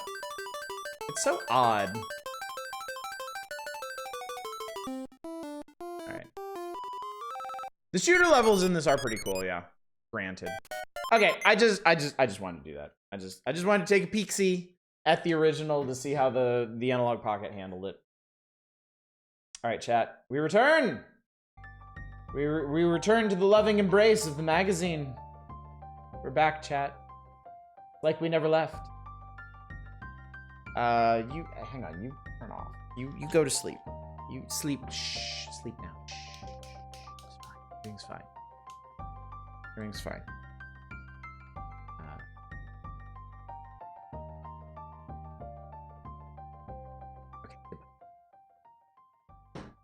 Okay. Until next we meet. I feel like there's some Egyptian-themed game they reflavored in-house as a Mario game, SMB2 style. That could be. That could be. I want a story. I want the story. I want the explainer on Super Mario Land and Super Mario Land 2. Like, clearly by Super Mario Land 3, they had a grip on what they were doing because it was now Wario Land, right? But yeah, those early ones, especially Super Mario Land 1, I want to know why. I want an explanation. I want to know how a Mario game ends up like that. Impossibly curious. Probably, well, let's do what we know we can do, and then it turned out you can do a lot more on this. Imagine a lot of new systems, developing for new systems ends up like that. Mario Land just feels like, you know, in sci-fi when people go to a different universe, it's kind of similar but weirdly different and uncomfortable. Mario Land 1 is like that to Mario 1. Bring back Rob and George. I yearn for their embrace. Oh, they're coming. Don't worry. Not tonight. I don't think we're getting there tonight, but we will get there. Apparently, first off, Mario Land 1 wasn't by Mario's normal staff. It was by the team behind Metroid. Oh, that's weird. That is intensely weird. Yeah, there's a tree zone. You go through tree roots and fight bees. The space zone is in space. The macro zone is in a giant house. I remember the macro zone actually being kind of hard. Pumpkin zone is weirdly spoopy. Mario zone is bizarre. Turtle zone is actually like the water levels. There's a sunken... So you go... Okay, you walk down here, the turtle eats you. He shits you out underwater. There's like 1 or 2 underwater stages, and then the boss is in a sunken submarine. Super Mario Land is officially a Metroidvania now. It's not how Metroidvanias work, but I like your energy. I mean, he's here to litigate roguelikes, not Metroidvanias, so respond appropriately. Anyway, weird-ass game, but I like it. It's a good time. Track and field, it's a stadium in your hand, but like, who cares? They went in so hard on sports games back in the day. I guess when video games were new and exciting, it was hard for a lot of developers to come up with original concepts for video games. So they kind of defaulted to just turning the games that they know, like sports, into video game experiences. But man, I never liked any of these. Handheld football game I get stuff like football and baseball for like big fans of the sport. But like track and field, like how many ravenous fans are there for track and field, you know? Track and field does not, I don't think it's ever commanded the same crowds that like football or baseball do, you know? Sports games are apparently what made the Genesis so successful. I mean, it's not like sports games weren't popular. It's just there's so many of them, you know? Like, I know on the NES, everybody gravitated to, like, Super Tecmo Bowl, you know? So, if you had the best sports game in a particular genre, like, you were gonna do well, so... From that perspective, it makes sense why they made so many. Discus Elysium? No one's gonna try to do Disco Elysium in this area, no. Sports was a major genre of anime for a long time, so maybe if this was by a Japanese team, then that would explain it. I'm sure some of them... Oh, for fuck's sake. I'm sure for some of them, like... They would make sports games out of the IP. Like, if they were... Like, we played one, didn't we? We played a soccer game. That soccer RPG. We played that soccer RPG that was built out of like an anime or a manga about soccer, right? I remember that now. All right, track field. Power pad ever made for the Game Boy? No. Captain Tsubasa, that was it. Thank you. Thank you. Is there another page of this? Oh, fuck's sake. Maybe we're not getting to Super Nintendo games tonight, chat. Captain Football. That's how you know you picked a doozy, when you get a reaction of, oh, for fuck's sake.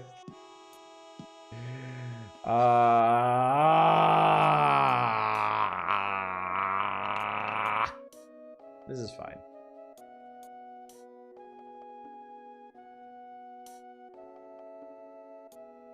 River City Games get on Game Boy? I don't think so. I think you had to wait for GBA for that.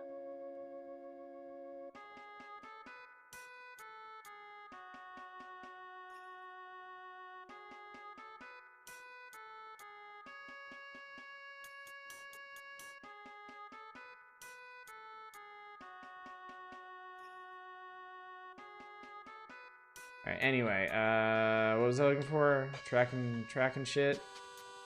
Shit on the track. Guys.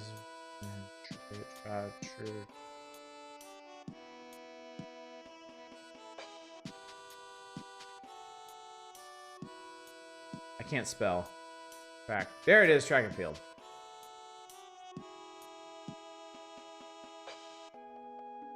All right, hold up. Tales of Fantasia soundtrack.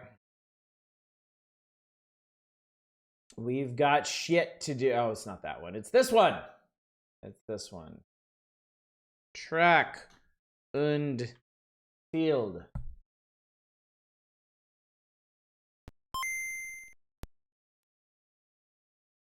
Konami.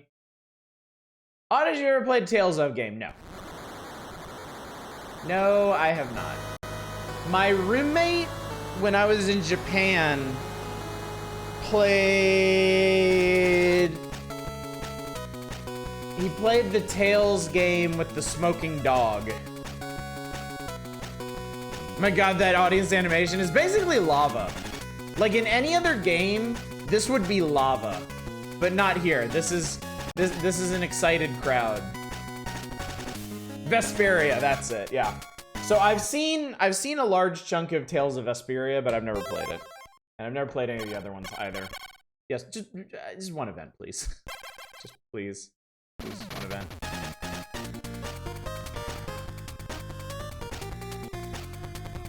Vesperia is considered one of, if not the best. It was good. Really like their main character. It seemed cool. It seemed like a really solid game. Excited by the screenshot of the grunting guy on his back. Oh yeah, I love it.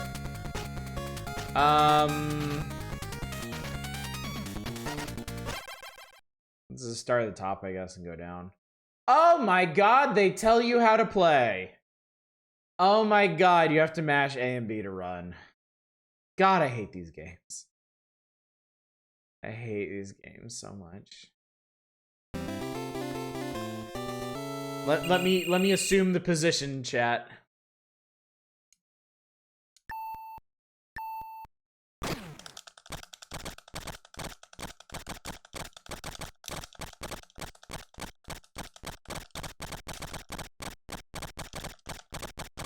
Yeah, fuck, shit.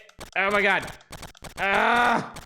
Oh my god. I think I beat him. I hate this already. Runner animation isn't bad. I got points. Vesperia was so popular, the main character had to be banned from the polls from the most popular Tales protagonist. Every Tales game following Symphonia is better than Symphonia. Okay. Yay. Select the event. All right. Long jump. Run, and then angle jump.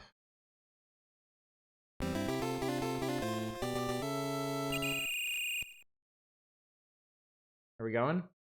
I guess we're just going.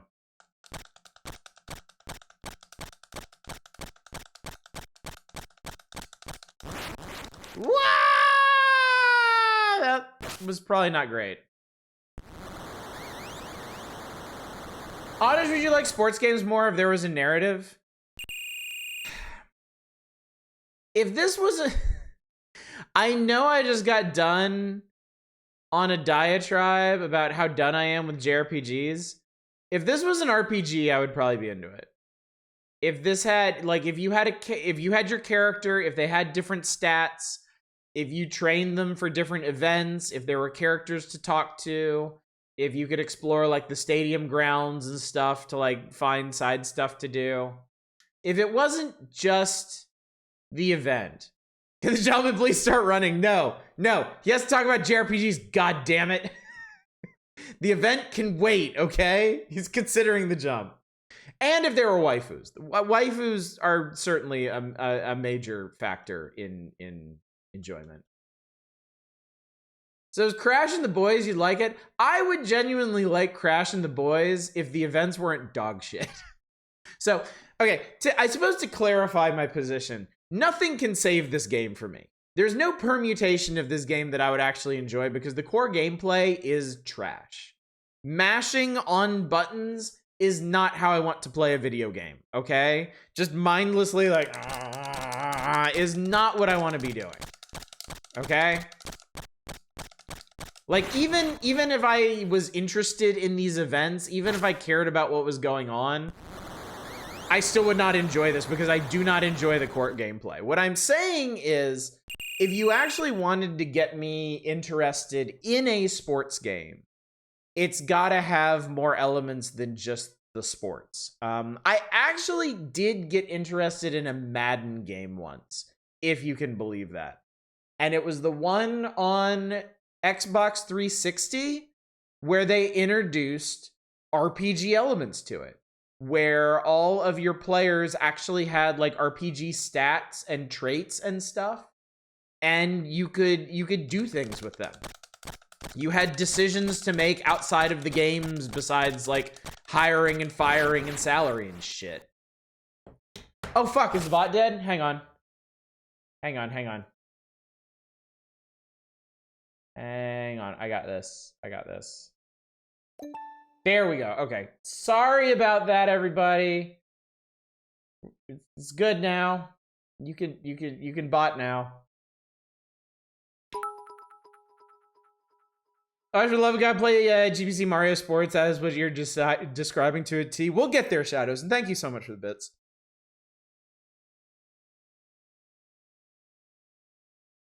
We'll get there. I know that's been mentioned before. Wow, I completely missed that the bot has been dead all evening. I'm sorry for that, chat. You probably tried to tell me that earlier too, and I just totally ignored it because I was rambling about something. As is my way. I got points. Who cares? Chat's come up with all kinds of commands, grunt fodder. All kinds of useful commands. Literally thought the bot was ignoring. I'm so sorry, Spice. I'm so sorry. They updated the bot, and I've been having some trouble with it since the update. Hammer throw. Everything is mash the buttons. Everything is just fucking mash buttons in this. I hate it.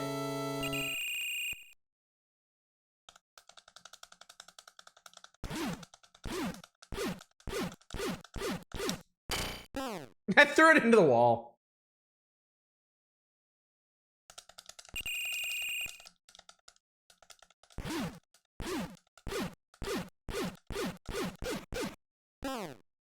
I fell down. Used to play a game called New Star Soccer, which was really interesting. You only ever played the character you made and had RPG-like elements. I think if it's the Captain Tsubasa one, I did play that. God fucking fuck this. Fuck hammer throw. You're foul, game.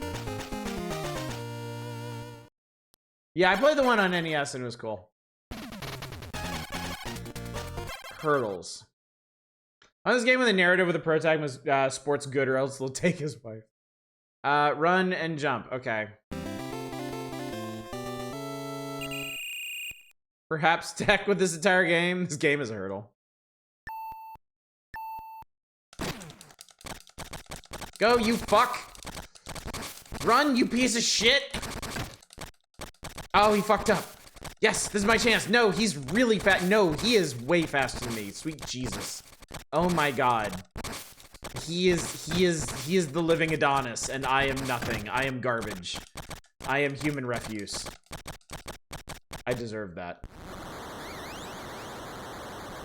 Suda51 did a story-driven wrestling game that was intensely dark. Second worst hammer time in 1992.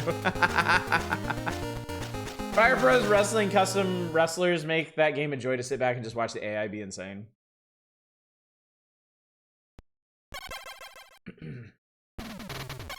Javelin.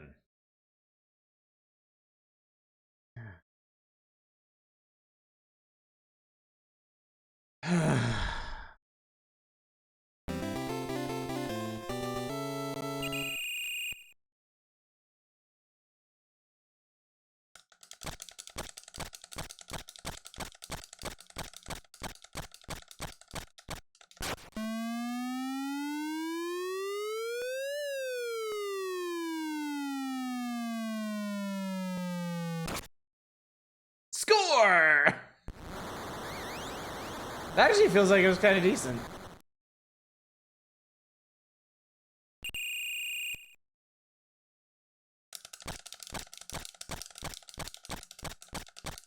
I was not expecting the sound effects after the hammer throw game.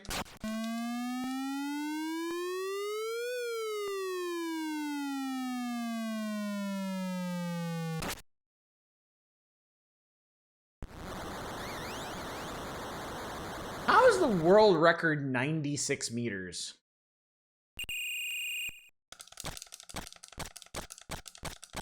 Let's actually get close to the sweet spot. Oh, I threw that really high. I hope that was a good thing. I think that was maybe not a good thing. I guess I didn't get the angle right. Someone threw better, that's how.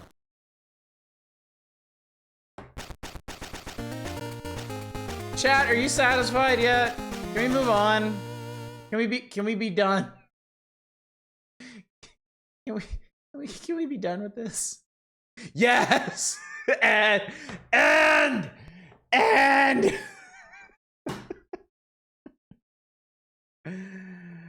Listen, I can take a hint, okay, chat? I can take a hint.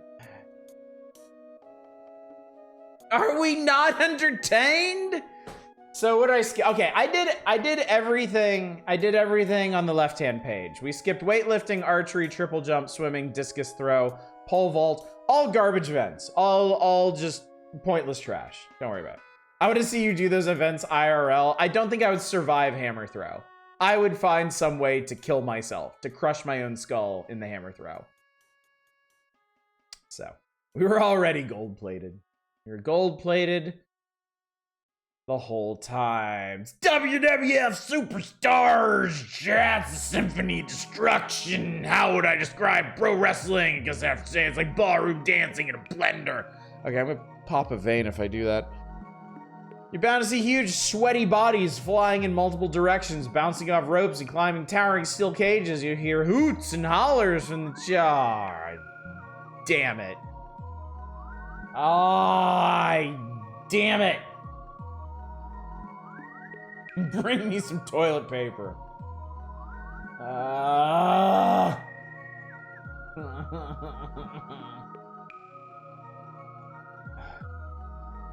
Yeah, you can play that. I didn't even know the Mountie existed until this. What the fuck is he holding?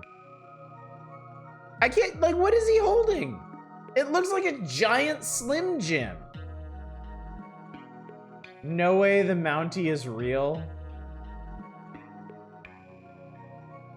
The amazing part about this, wait, what? Oh my God. Chat, they didn't even feature all of the rest. I'm sorry, wait. Is this really real? Cause there's no page number. Sorry, hang on.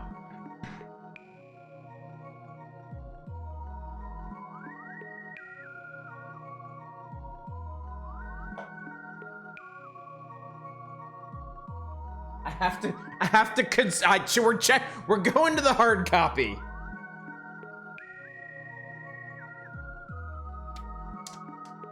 Oh my fucking God, chat.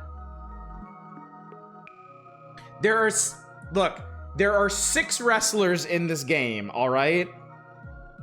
Randy the Macho Man Savage, Sid Justice, Jake the Snake Roberts, Hulk Hogan, Undertaker, and the Mountie.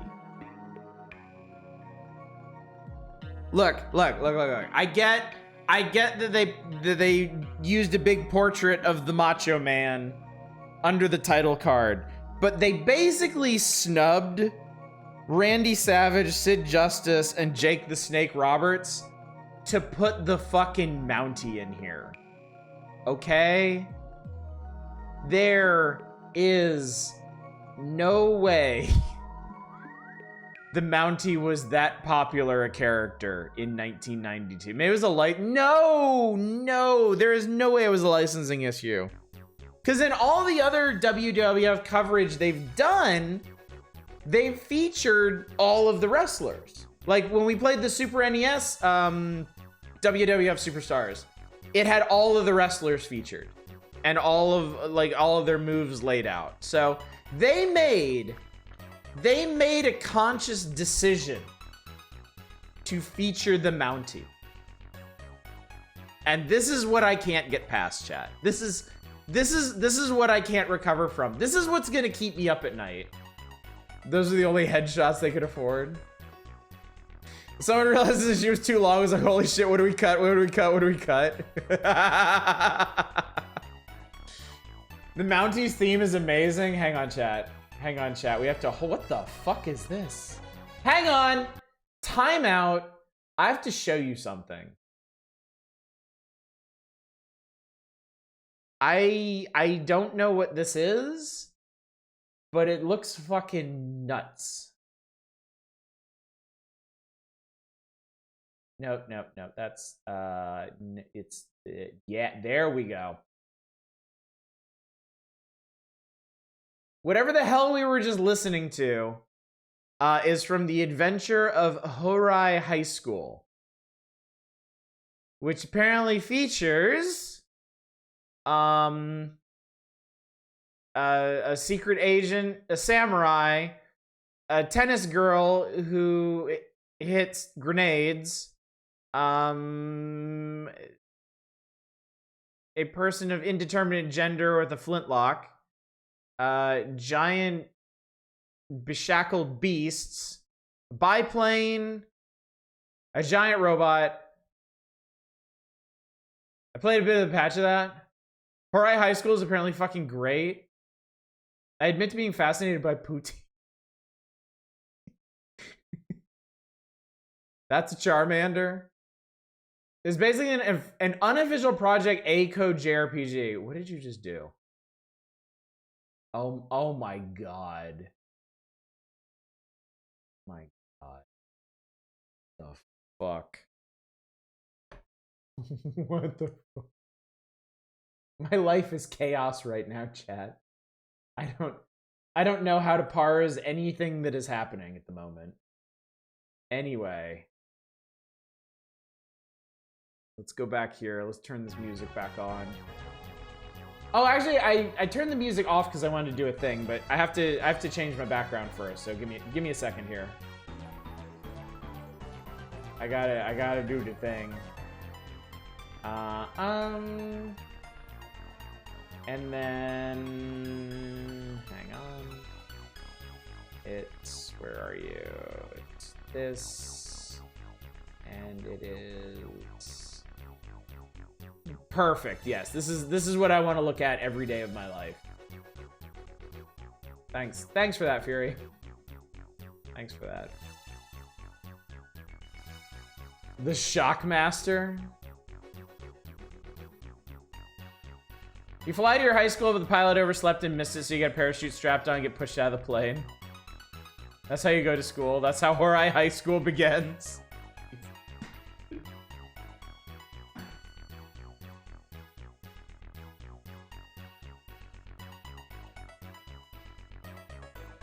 Okay, anyway, what I wanted to do at the beginning of this, and I got completely sidetracked by that happening, was I wanted to play the Mounties theme, which 2Hit so considerately linked for us.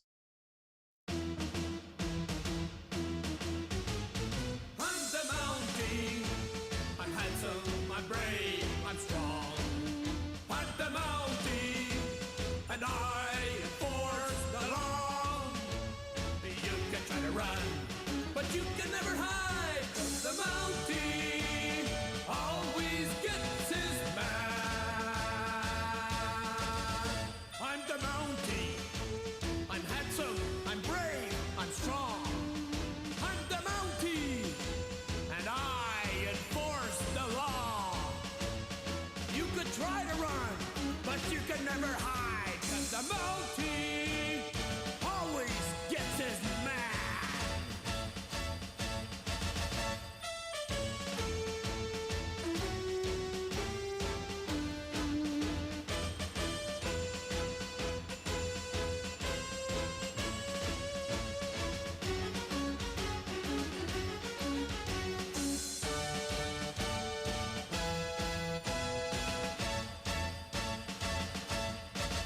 That's literally all I could take.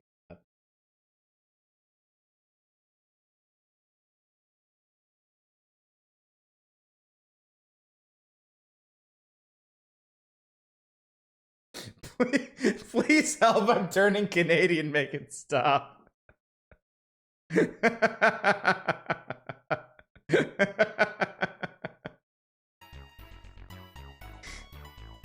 is how the world ends, not with a bang, with a pro wrestling synth march. What the fuck was that Barney ass song? Jesus Christ. He had to be a heel, right? He had to be a heel. I can't imagine they thought anyone would ever like this character in any capacity, right? He was supposed to be lame and suck, right? Just please, just give me some hope for this earth, okay? Give me some hope for civilization. On his stream, it was a mistake. Fuck my life.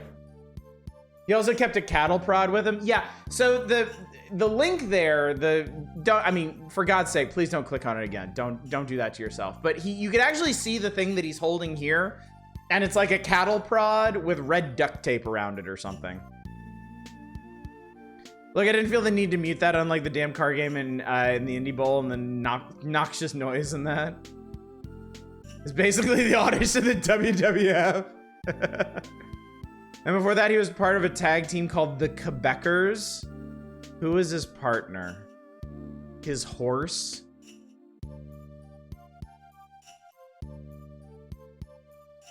Does that mean Oddish is a heel too? It's the worst song you streamed on here since that Korn video.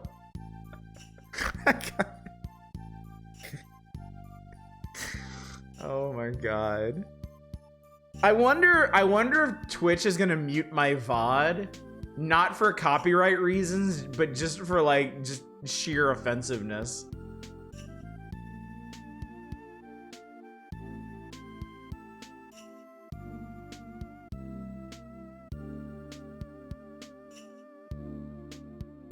God, that was like sticking your head in a microwave.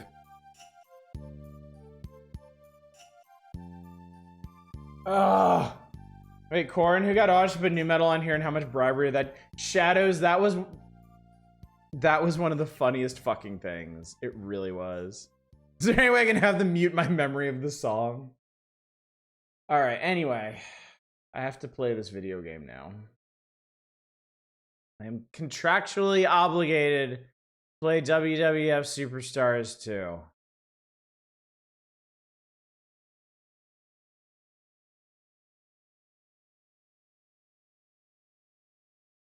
He won the Intercontinental Championship as the Mountie. Remember any of the WWE games have a theme for when you create a character? That would be kind of amazing. WW. Oh, I just saw a WCW game in here.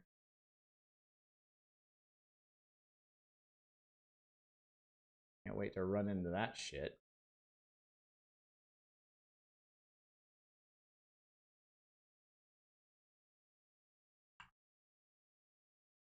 Noxious as possible. Wing. Oh, you probably want to see this game. Well, you probably don't, but you're going to see it anyway.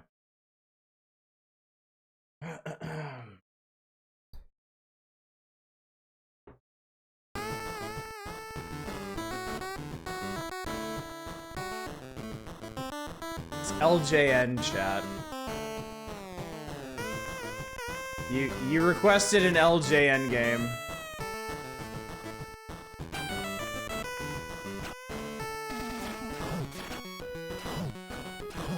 Oh, you can do cage match. Let's do a cage match. Easy computer. Oh my god, they have their themes. Oh my god, they have their themes. Oh no. So that's Hulk Hogan's theme.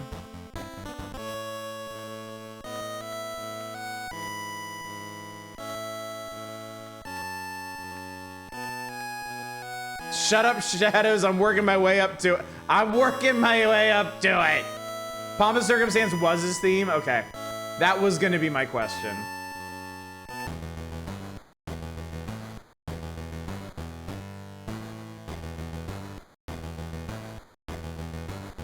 Alright, that's Sid Justice.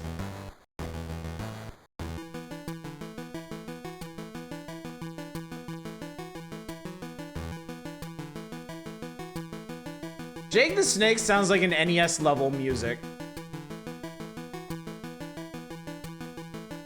Never heard of Sid Justice until today.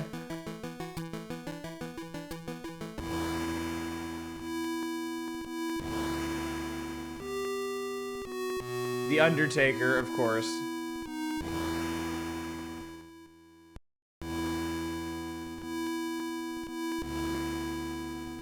Does this song pick up, or is it just this on loop? It's just this on loop. It's just this forever. On the screen, the Mountie could pass for Sergeant Slaughter. He really could, yeah. All right. All right, it's the moment you've all been waiting for, you fucking degenerates.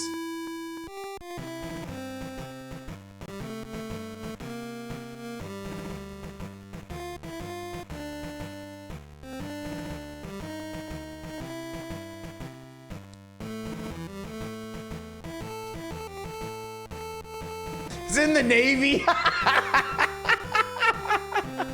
In the Mounties. Jesus Christ. All right, so I think the odds are whoever I play is gonna get the absolute shit beaten out of him. So let's play the Mountie. And apparently we're gonna get the shit beaten out of us by Hulk Hogan. From Canada, weighing 245 pounds, the Mountie. I'm sure the village people would have been happy to get in the Mounties too. And his opponent. From Venice Beach, California, weighing 303 pounds, the immortal Hulk Hogan. Bing, bing, bong. Oh my God, I kicked him. Okay, so that's the punch. Punch you, man. Yeah. Boot. And then fall on your ass. Perfect. I love it. Yeah, stomp his shit. That's it. There you go. Fucking right in the dick. Right in the dick.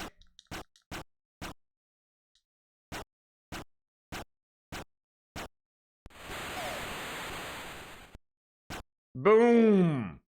Boom. I wasn't supposed to be winning. No, I did set this on easy, so I guess this is just for like brain dead idiots. Just get kick you in the shins for a while. This is just like Dead Space. You're fighting an undying zombie.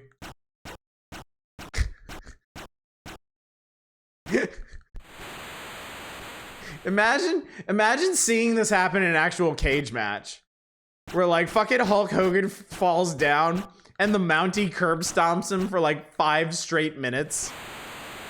I would actually pay to see that.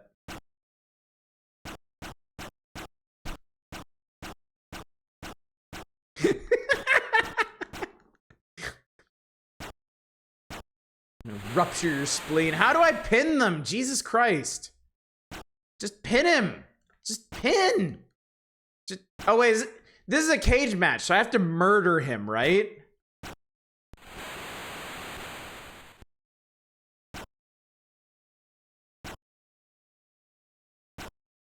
How do you win a cage match? You need to I need to leave. Oh, you have to leave the cage. Oh, okay.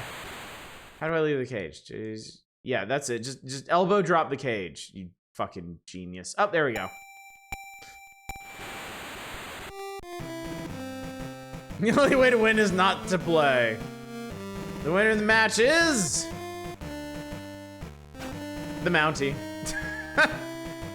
It's the Mountie. All right, let's see. What's a regular match like? Hang on, we're gonna do a regular match. Macho Man's gonna try to beat up Sid Justice. From Sarasota, Florida, weighing 245 pounds, Macho Man Randy Savage. And in this corner, West Memphis, Arkansas, weighing 318 pounds, Sid Justice.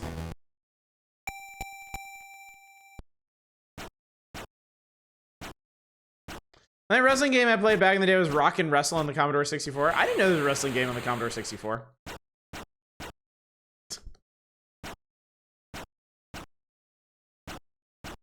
Oh.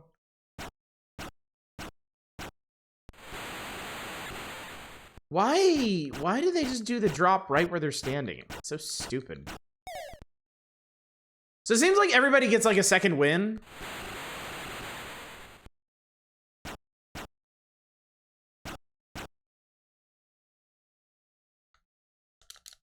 Oh, somebody did a thing. Was that me or was that him? I don't even know. We only expect good things from Florida, man. 3 people paid to watch this pathetic slap fight. I wanted to be truly true to early WWF. Hulk Hogan should work like an RPG boss just when you think he's beat phase 2. Okay, pin him. Pin him. Pin. How do you... There. You have to mash A and B at the same time to pin. They all have the same win pose. Phase 2 is when he does more coke and rages out. The winner of the match is... Macho Man Randy Savage. They couldn't spare an exclamation point at the end of that. Just the flattest declaration of victory ever. If it were really to work like the era of WWF, Hulk Hogan should steal the belt from you and the crowd cheers. Alright. Yeah, not even center text. They fucking auto word wrapped it. Alright, we're done! Hooray! Goodbye, WrestleMans. Be gone. Trouble us no more. They will continue to trouble us, though. They kept making WWF games. And apparently they made WCW games, too, that we're gonna get to. Then Hulk should demand another pay raise and more main eventing. Wrestling game from LJN, this is acceptable from a bargain, but this isn't terrible. I mean, it's definitely not for me, but I mean, easy is easy enough for a moron like me to beat. I don't know how hard or unfair like hard gets, but this isn't the worst LJN wrestling game. Yeah, come to the ECW games at some point. Yes, Hulk is a huge piece of shit. Let us not forget that. We can point at him, we can laugh when he is stranded on the toilet bowl, but never forget Hulk is a giant race piece of shit. A hero to no one. SNES LJN wrestling games are tolerable, probably the best output from LJN. My brother's a fan when we were young. Hogan would be on the verge of losing, get this look on his face, and suddenly come back and completely wreck his opponent. If you're a mega Mountie fan, you'd probably get something out of it. I wonder if the Mountie... Hey, wrestling fans. The guy who played the Mountie, did he go on to have any other personas in the wrestling space? Or did he just retire in shame after his run as the Mountie? What's up, Bumfuzzle? The third worst LJN wrestling game is not exactly a glowing recommendation. I forgot about the toilet paper tweet, just literally text someone else. I think that's what he thought he was doing. Sir not appearing in this film. Originally part of the Fabulous Rougeaus. This is actually toward the end of his career. Interesting. Interesting. I was briefly a wrestling fan in middle and high school. I certainly am not now, but I do find the careers of wrestlers to be very interesting. A lot of them take some very interesting paths with some abrupt twists and turns and stops and starts. So there's also some genuinely really good and cool people in the wrestling industry. Certainly not all of them, but there are notable figures. Are they a wrestler? Yes. Then Drugs seems to be the short of it, sadly. He was on Dark Side of the Ring in the episode about the Dynamite Kid, where I think you recall getting into a vicious fight with him. Ooh. Rougeaus were a tag team with his brother, then Mountie, then part of the Quebecers with Pierre Oulet, who went on to have an unsuspecting career until finally winning a world title a few years ago. Holy shit. Been doing that for a while then, huh? I've been led to believe that Cactus... Oh, Mick Foley, yeah. No, Mick Foley is like one of the best. Mick Foley is famously like just one of the best people in wrestling. Absolute heart of gold that guy has. In his 50s using the name PCO. Diamond Dallas Page is supposed to be a big sweetheart too. That's cool. That's good to know. Apparently he tried to actually become a Mountie and couldn't because he had not graduated from high school. Smash you with a bag of loose change, Vicious? Jesus Christ. That's terrifying. You know what else is terrifying? The Koopa wedding that's about to happen in Super Mario Adventures. Do you remember last month? Do you remember the incredible Boo and Mario and Luigi faces that came out of last month? Do you remember Luigi's awakening? Going from Princess Peach's gown to a nurse's outfit and realizing that he really quite likes it. I thought not being educated would have been a shoo-in for the job. Last month, Mario donned a doctor's disguise and talked to Big Boo out of the blues and escorting them to the Koopa King's castle. When the bros arrive at the Marvy mansion, the Marvy. Do you remember when things used to be described as Marvy, chat? Yeah, me neither. In this month's episode, they see a huge crowd gathered for a special occasion, Bowser's marriage to the reluctant Princess Toadstool. Trump, Trump, Trump, Trump, Trump, Trump, Trump, Trump, Trump. So Floyd has made it here selling automatic cameras. There's some great detail in some of these panels. Like there's a whole big mix of Mario enemies here. You got the armored Koopas guarding. You've got this is Reznor, isn't it? You've got the Monty Mole and Mega Mole. You got the little not quite Goombas. I forget what you call them. The ones from Super Mario World. This guy looks familiar. I'm not sure who. There are Ninjas. There is an absolutely fabulous Koopa who looks like she's cribbing her style from Princess Peach. There's 3 Boos with that, what's his name? The lizard ghost guy. Galumba, thank you. Is that a Dr. Mario germ? Oh shit, I think you're right. Dude, that's so cool. There's Shy Guy and Sniffit in the background. That's awesome. So the Yoshis are bringing the absolutely fucking massive wedding cake. As you see, they're completely under control, Your Highness. Very well. Then they march them underground where they go through an egg machine. They get point out. Security is tight. Pipe is plumbed all the way to the castle. Determined Mario face. It's our only chance. Everybody shoves themselves in here. Luigi scrambles at the end, only to almost get fried by a sea of lava. They go jumping across. They dodge a thwomp. Mario lands on top of this fucker. What was this guy's name?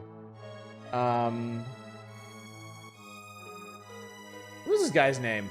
This good-ass Luigi. Dude, this one is chock full of good faces. I feel like as this series got further in, the faces got better and better. This is a great Mario face. This is an amazing Koopa face here. Peach has a nice, like, defiant action face here, but then she gets brainwashed and then Koopa loses his fucking mind. I was reading up on Hydlide, and What the Fuck Hydlide 2 actually has some kind of cute ideas. Apparently for leveling up your attributes, you go to trainer in towns to do little mini games to level up. That's neat. Leveling strength is like a karate champish fighting game. That's cool. Yeah, Bowser gets all dressed up. You need to see this Peach fighting back panel in all of its glory, because she is just going to town on these motherfuckers. I'm not marrying a maniacal fiend like Bowser. Oh, then Bowser's got his little sad face oh, so sad. Poor Bowsy. Peach doesn't like your evil, conniving ways. It's like, I need a hypnotist. She gets abracadabra'd. I love this shit-eating grin on the Magic Koopa in the bottom right panel. He's like, yeah, I pulled that shit off. I think Hydlide is cool and I like it. I absolutely see why Hydlide has a bad rep in the West, considering we got a bad port years after Zelda did Hydlide better. Yeah, it definitely wasn't going to sell itself very well with that. Bowser needs to learn how to date better, find someone else's speed.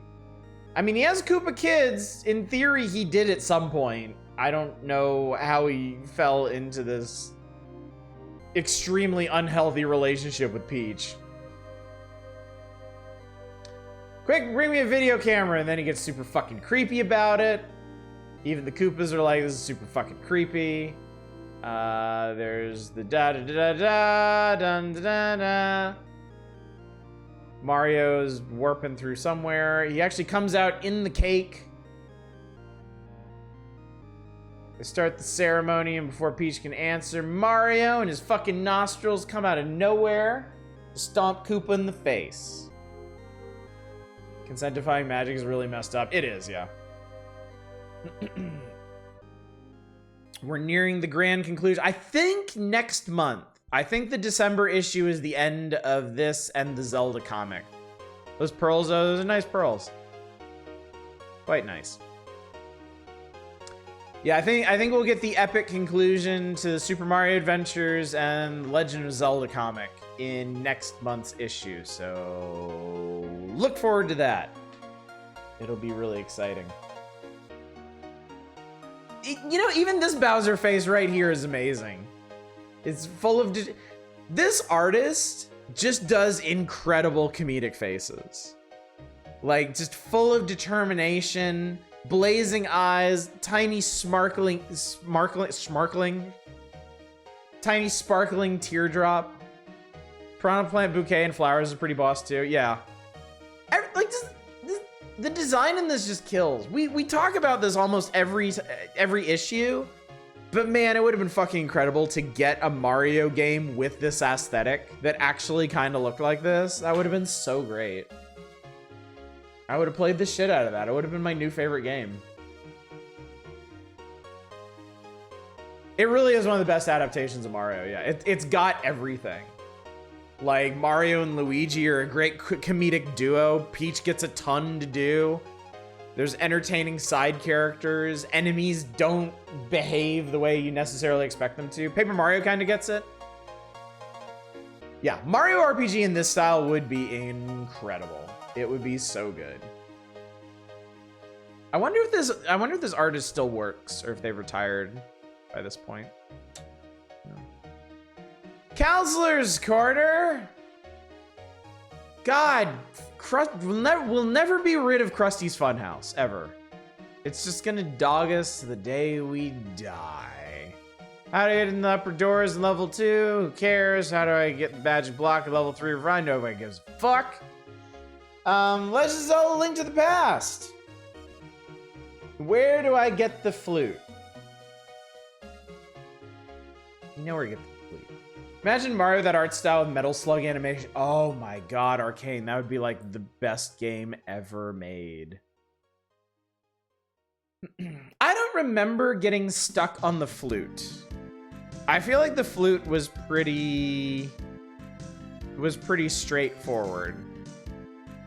Because you meet the kid in the Dark World. He says, I buried my flute with some flower seeds. And you just go back and you basically dig up all the flower patches. And once you find it that first time, you've got it. Misery Mire and opening that goddamn door in the Ice Palace. I definitely had trouble with that when I was a kid. I got stuck on the Ice Palace for a long time as a kid. I got stuck...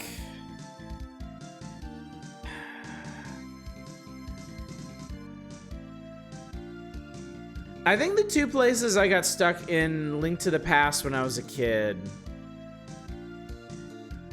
it was either the second or third Dark World dungeon. It was either the water palace or the Dark Woods one. I got stuck. I just because I remember not spending a lot of time in the dungeons after that, aside from the fifth one. I know I got stuck in the ice dungeon for a while because of that one fucking door. Takemichi Sakura, Charlie Nozawa worked on a few RPGs and OVAs. That's pretty much it, other than manga. He also did a few short gag mangas. Well, he's definitely well suited to it. His art style is perfect for that.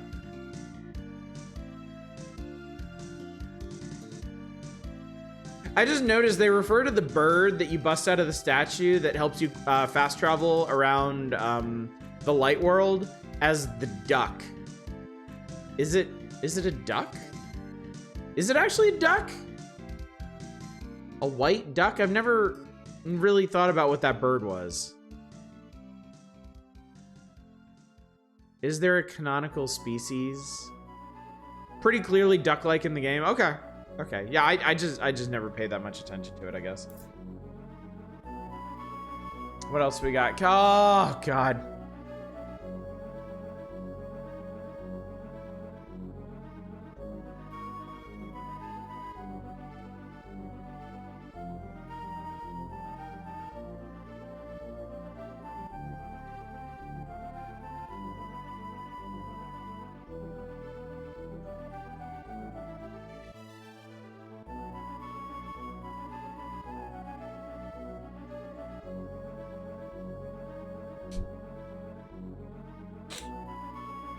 I'm just like frozen with fear right now. Didn't realize it was out by this point. It gets a feature. I guess it gets a feature in the next issue. I know they did a breakdown of this game, because that's how I knew a lot of the stuff to do in it when I got the PC version later in life.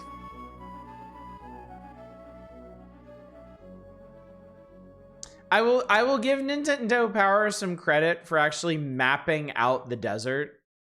Like, that's actually pretty cool of them, because this desert fucking sucks and is easily one of the worst parts of the game.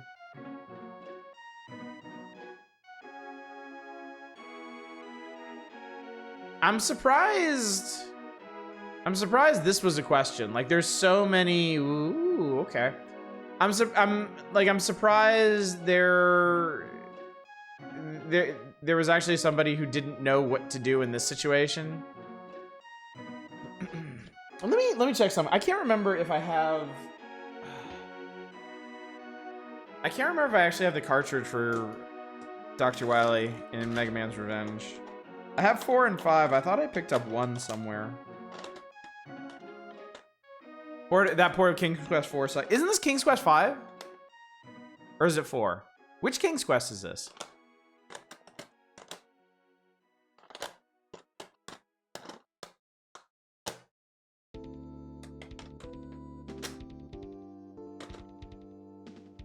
It's 5. Okay. Sorry, I just wanted to make sure I wasn't completely losing my mind here.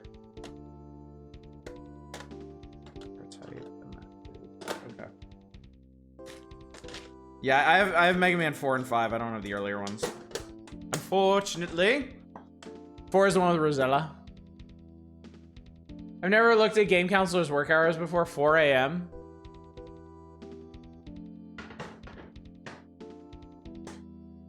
Yep. On call Monday to Saturday, 4 a.m. to midnight, and Sunday, 8 a.m. to 7 p.m. Pacific time.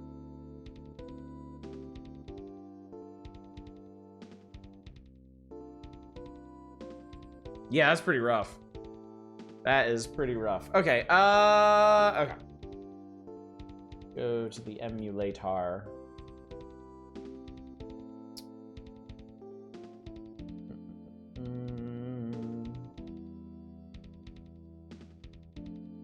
So chat, I believe at this point, in terms of the Game Boy Mega Mans, I think I've streamed all of them except 3. Because we haven't gotten to 3 yet, have we? No, we haven't gotten to 3 yet. I streamed 4 and 5 years ago to completion. I really like both of those. And then we streamed Mega Man Dr. Wily's Revenge when we got to in the magazine. I can't remember if I beat it. I definitely didn't beat Mega Man 2 on Game Boy, because that one is weirdly bad. Did anyone actually call those hotlines?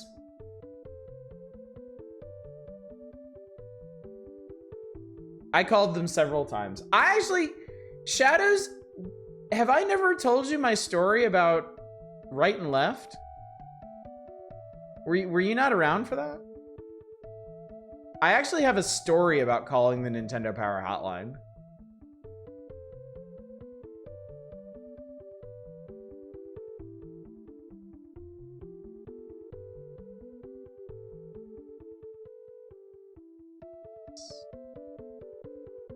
There you are.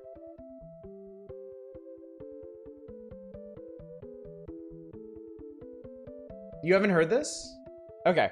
Well, okay. So I got a Nintendo when I was 5 or 6 years old, I think. I was pretty young. And one of the first games I got for it was Zelda. And Zelda was a bit complicated for me, but I really wanted to play it because it seemed really, really cool.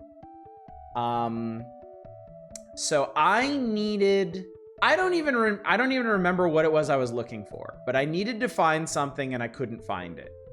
So I asked my parents and they said, you can call the Nintendo hotline. I called the Nintendo hotline. And I told them I'm looking for this thing and I don't know where it is. And they were like, okay, so from the start, you need to go right. And I did not know my right from my left. At that age, I could not remember my right from my left. And I was like, which way is that? And the counselor was like, oh, okay. Do you have your Zelda map? And I was like, yeah. And he was like, okay, do you see the Lost Woods? And I was like, yes. He's like, that's left. Do you see the Rocky Coast? I was like, yes, that's right. I was like, oh, okay. To this day, for all 35 intervening years of my life, every single time somebody tells me left or right, I see the Zelda 1 map in my mind. Because I know that left is the Lost Woods and right is the Rocky Coast. That is literally how I have remembered my left and my right for my entire life. I don't do the hand thing now. I don't do that. The hand thing is so much more logical. There are a million different ways to remember it. You know, that's true, Mr. Ellie, and it is even alliterative. Yeah. Left for Lost Woods, right for Rocky Coast. Yeah. Yeah, there's a million different ways and probably better ways to remember your left and your right, but for me, it's Zelda 1. That is how deeply video game stuff is ingrained on my soul. Is like, it's the only way I can remember my left and my right. In better ways, I'm not sure about that. Maybe not as charming ways. Because it's definitely cute. But yeah. Alright. Anyway, oh, hello. Alright, you chill. You chill, just chill out. This is never gonna fit. Mega Man in Dr. Wily's Revenge.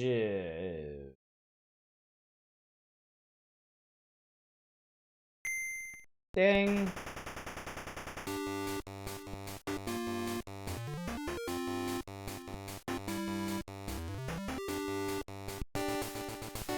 If you don't know about the Game Boy Mega Mans, they're kind of weird.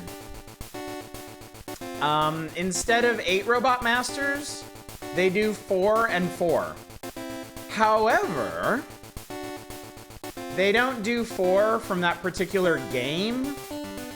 They do, starting with the first one, they do 4 from Mega Man 1, and then they do 4 from Mega Man 2. And then the second one, they do the other 4 from Mega Man 2, and then 4 from Mega Man 3. And then in Mega Man 3, they do the other 4 from Mega Man 3, and then 4 from Mega Man 4.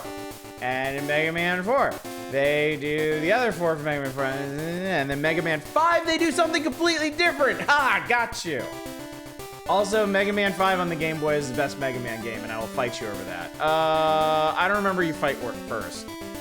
Oh, wait! The question in Nintendo Power is, what is the best order to fight the first 4 bosses? As any Mega Man fan can tell you, there's a right way and a suicidal way to take on the Robot Masters in each stage.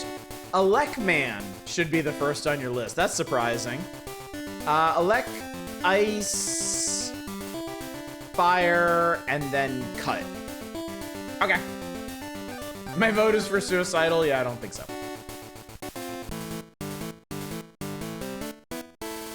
How well do they weave in the new crossover boss weaknesses? I'm not sure. Oh my god, they literally start you with Yoku blocks. Traditionally though, Game Boy Yoku blocks are much nicer than NES Yoku blocks, and I'm not really sure why that is. Ow. I guess different people working on it.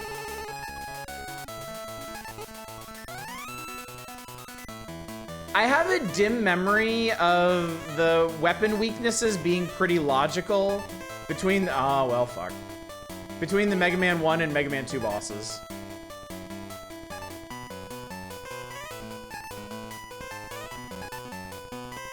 Also, a bit of respect for these developers not putting the Yoku blocks over like instant death spikes or pits.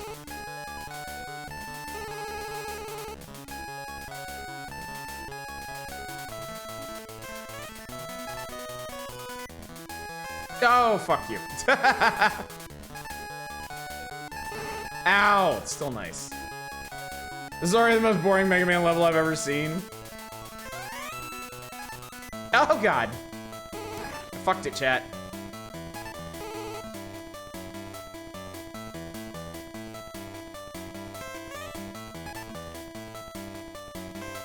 Too soon. You're saying about not falling onto things? I was saying specifically that they don't put you over instant death pits or they do in this first part, but they also give you a really easy pattern to follow. When they make the pattern more complicated, they just drop you down to the previous screen, which is traditionally way the fuck nicer than what they did in the NES games.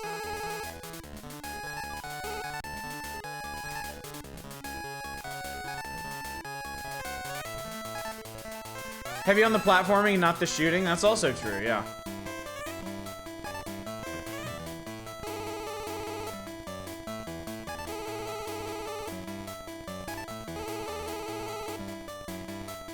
Let's see if I can actually do this now. Actually, I should just watch it for a sec.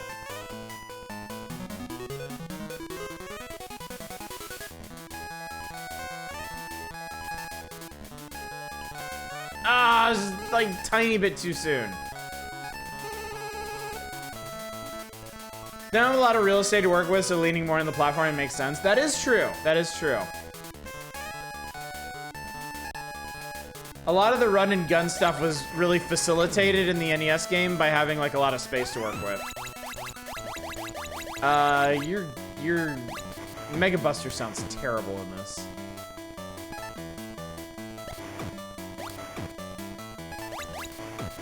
The music's pretty decent, but the sound design still needed some work. It's a Lightning Lord.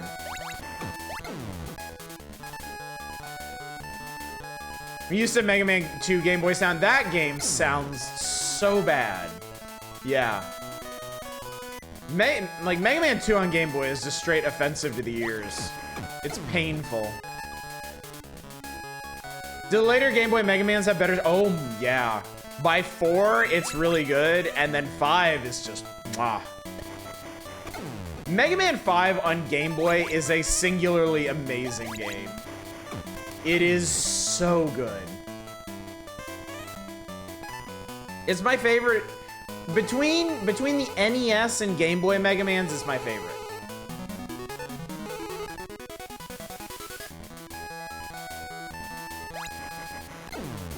I don't really compare it to the X games, because different protagonists, different style. Did you ever play NES Mega Man 5? Yes, unfortunately.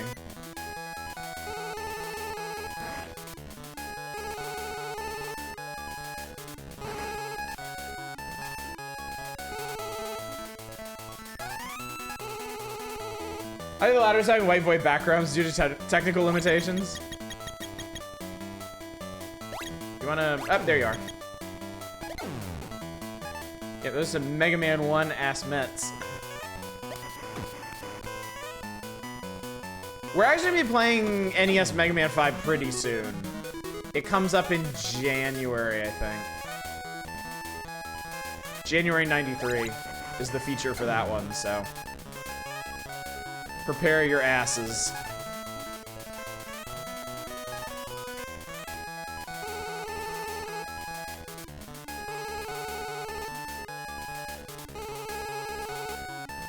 No, I don't want it.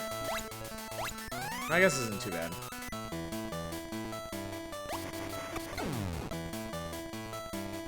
My ass is not ready. Nobody's ass is ready for Mega Man 5. Mega Man 5 is probably the most challenging in the classic. I would agree with that.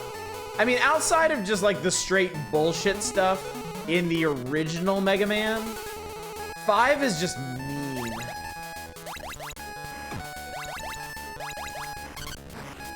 Five is an angry, angry game.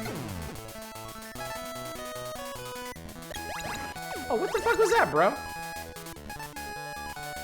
Pull back from Mega Man 6, and that's probably why I like that one so much more. Mega Man 6 is the only NES Mega Man I haven't really played. I played it a tiny bit, like on emulation. But not enough to really... Not enough to, like, comment or anything on it. Whoa, buddy. What are you fucking doing? Like, what is this? What are you doing? God, for a second I thought that was just gonna work the whole way. I was really hoping it would.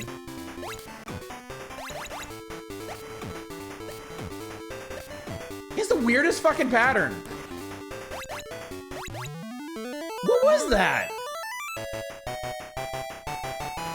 Mega Man 6 is a pretty easy playthrough. Okay, good. I'm gonna need that after Mega Man 5. I rented Mega Man 5 when I was a kid. I beat it, but holy shit, that was such a struggle. So, when I was a kid, I never played Mega Man 1 when I was a kid. I've only played that in collections and ROMs later on. I had Mega Man 2 as a kid because a friend of mine in elementary school had Mega Man 2. And he let me play it, and I was like, this game is fucking amazing. And I got it for Christmas or birthday or something. And I was obsessed with it. Like, Mega Man 2 and 3 were like my favorite games for a couple of years there. I got Mega Man 3. I liked it even more than Mega Man 2. If we're just talking NES Mega Mans, Mega Man 3 is my favorite. Mega Man 4... I kind of fell off the series from 4 on, and I couldn't really tell you why. Maybe because of the Super Nintendo.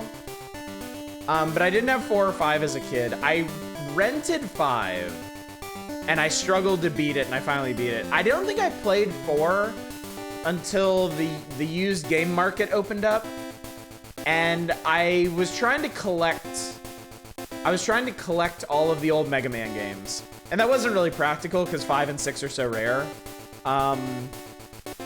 But I did finally manage to track down a copy of Mega Man 4, and it was in terrible condition. It was so bad. I brought it home. It barely worked. It took me something like 20 minutes of like cleaning contacts and like wiggling the thing in there and kind of jamming it in just right just to get it to play. And I was like, okay. I sat down and I beat it in one sitting, and then I took it back to the store and got my money back. Because it was in such shitty shape. I guarantee if I still had that cartridge, it would not work.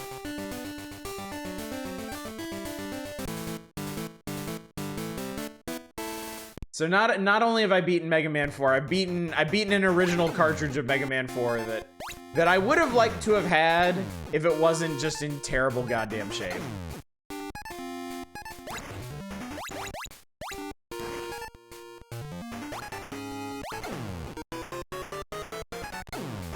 My nighttime chill stream lately has been someone setting up so their pet fish could stream Pokemon.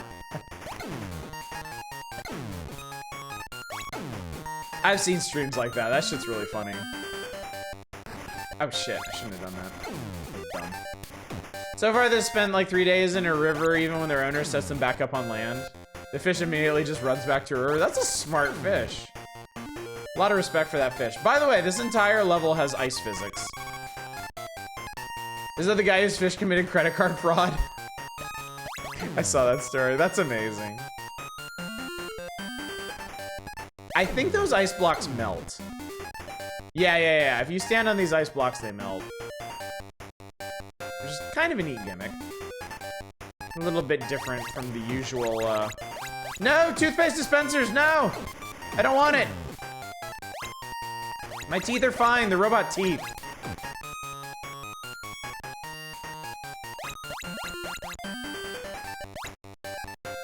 Ow.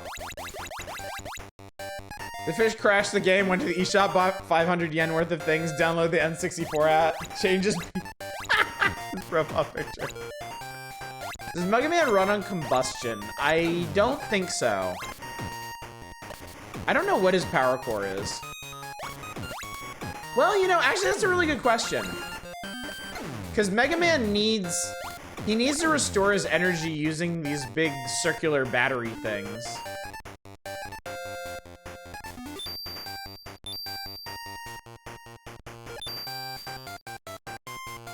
I might be screwed. Yeah, I'm screwed. Yeah, I'm screwed.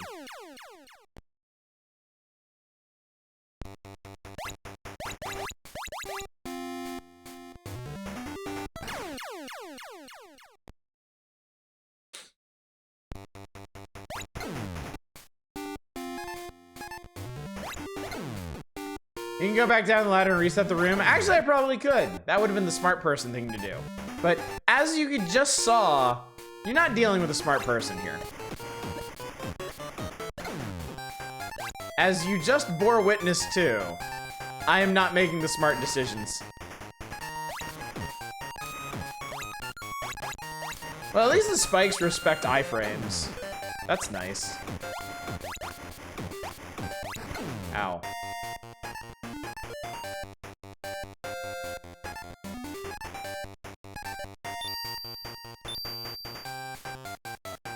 Well, I did that wrong.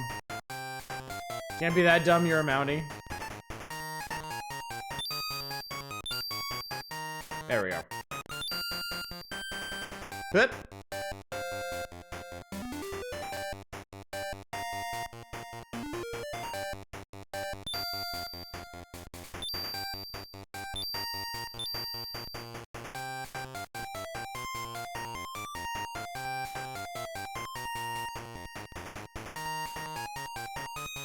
The owner did get a refund after having explained some Nintendo and Zekis fish started buying shit.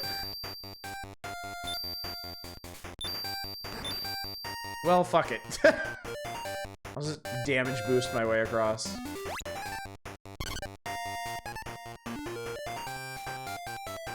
Can I have life? I would like life. Can I have life? How do we feel about life? Ow. No, I would like you to give me life. Stop it! Thank you.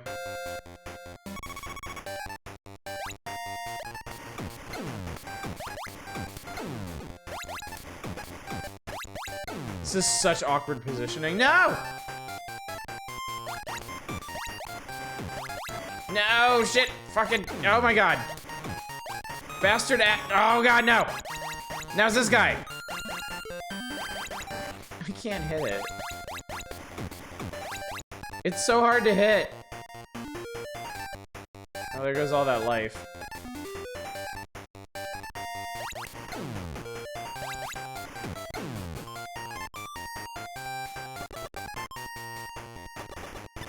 Seems like a Mega Man puzzle platform, if anything. There's very little combat, lots of platforming puzzles. Seeing this area, I get why.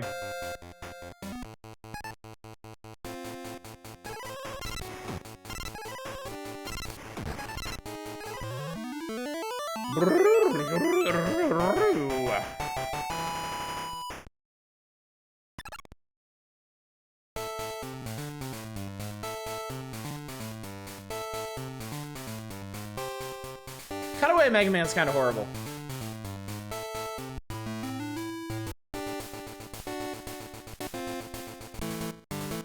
Fireman. Paradoxically, he does not put out fires. He causes them. Hades won a Hugo? I didn't know that either. That's awesome. That's fantastic.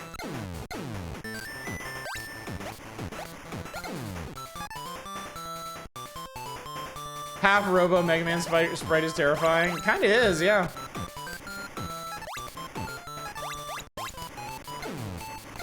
See all those Robo guts. Didn't even know they gave out video game Hugos. Oh, it was the first year they added the category? Nice.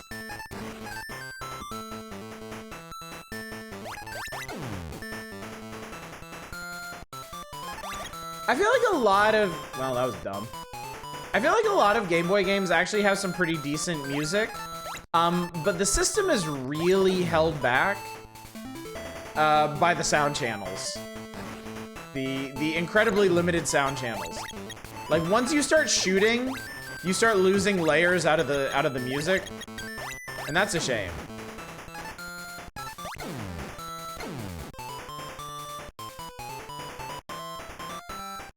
Mega Man anatomical model. Oh god. For a second I thought I didn't go fast enough.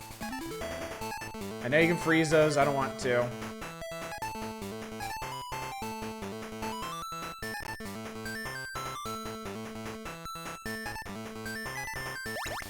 It's a hothead from Quickman stage. Another thing about it's kind of weird that the hotheads are in Quickman stage and not Heatman stage.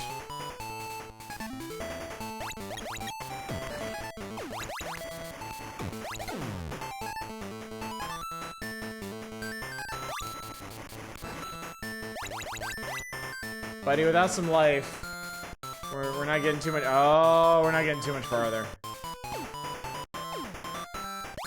This might be the end, chat.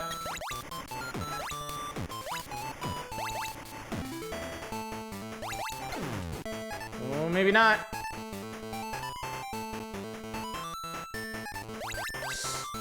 I just need you to not kill me.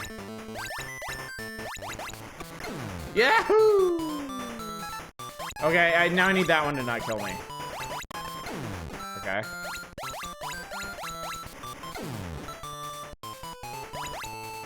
And now we need to freeze that.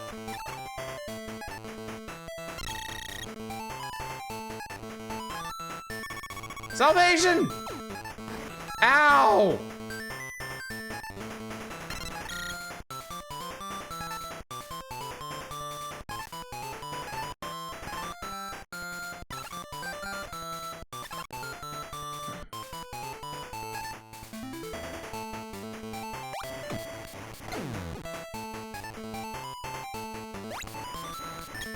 Yeah, Shadows, I actually see what you're saying now. These levels are really a lot more puzzly than they are like run and gun.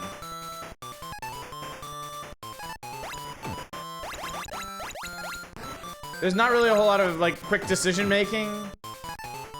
You just kind of park yourself somewhere and you shoot the thing and that's it.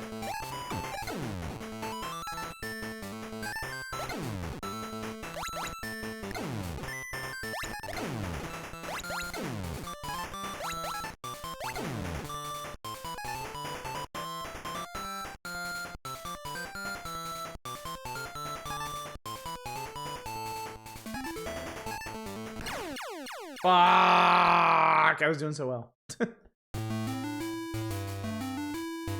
Mob drops are pretty stingy with health, yeah. All right. Well, that was a decent look at Mega Man and Dr. Wily's Revenge.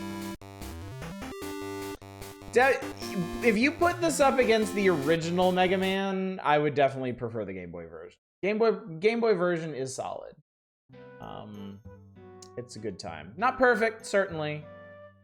It's interesting because you can kind of see between Mega Man 1 and 2 on the Game Boy, them really trying to figure out how they were going to make Mega Man work on the Game Boy. And it makes me very, very curious to play Mega Man 3 to see if they've gotten it by then. Because they definitely had it by 4.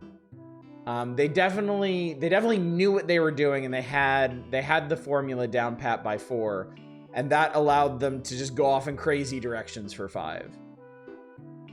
Which I really, really appreciate. So yeah, when Mega Man 3 for Game Boy shows up, we will definitely give that one a spin. So, chat, I think that's gonna do it for tonight, because next is, yeah, we're on into the SNES coverage.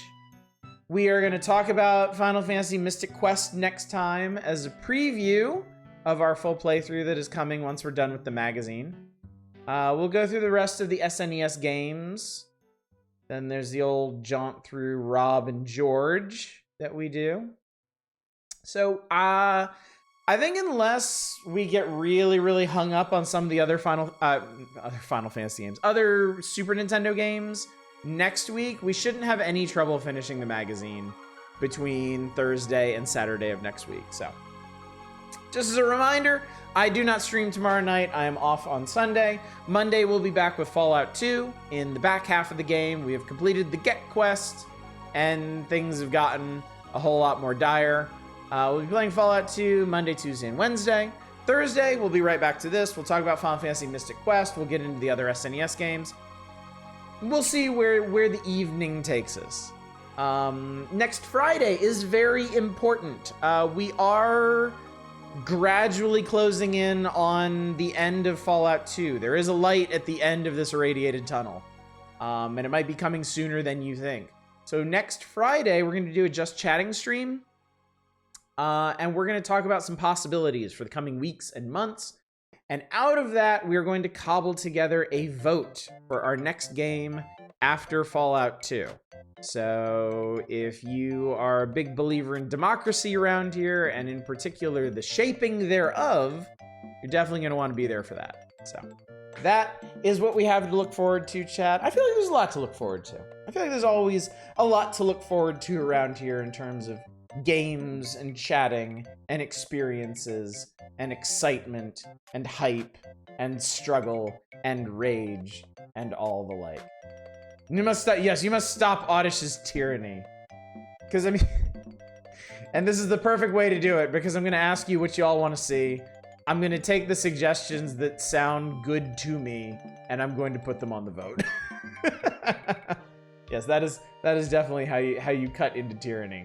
And George and Rob and all that mess. So, but for now, chat, let's go find somebody to raid. Let me send you along. Let me send you to Dama. Let's go visit Dama. Dama's playing Tetris Effect Connected, which is quite a name for a thing. Remember, democracy really were a threat to changing things. They wouldn't allow it. Good point. Good point. Good point. Let us all drink deeply of the Tetris. All right, gang. Well, thank you once again for coming out. Thank you for joining me for another lovely, relaxing, except when it wasn't, evening of the Power Hours. And thanks for hanging out this week, you know? Thanks for sticking around as I've been going through Fallout 2. I have really been enjoying that, and I hope you all have been too. I was really happy to get back to the Power Hours this week. I really appreciate y'all picking Gato Roboto for last night's community stream night thing. Yeah, it's been a good week, and I'm looking forward to another good week next week. Hopefully you are too, and hopefully I will see you on Monday as we pick back up with Fallout 2. But until then, as always, y'all, please take care. Bye, everybody.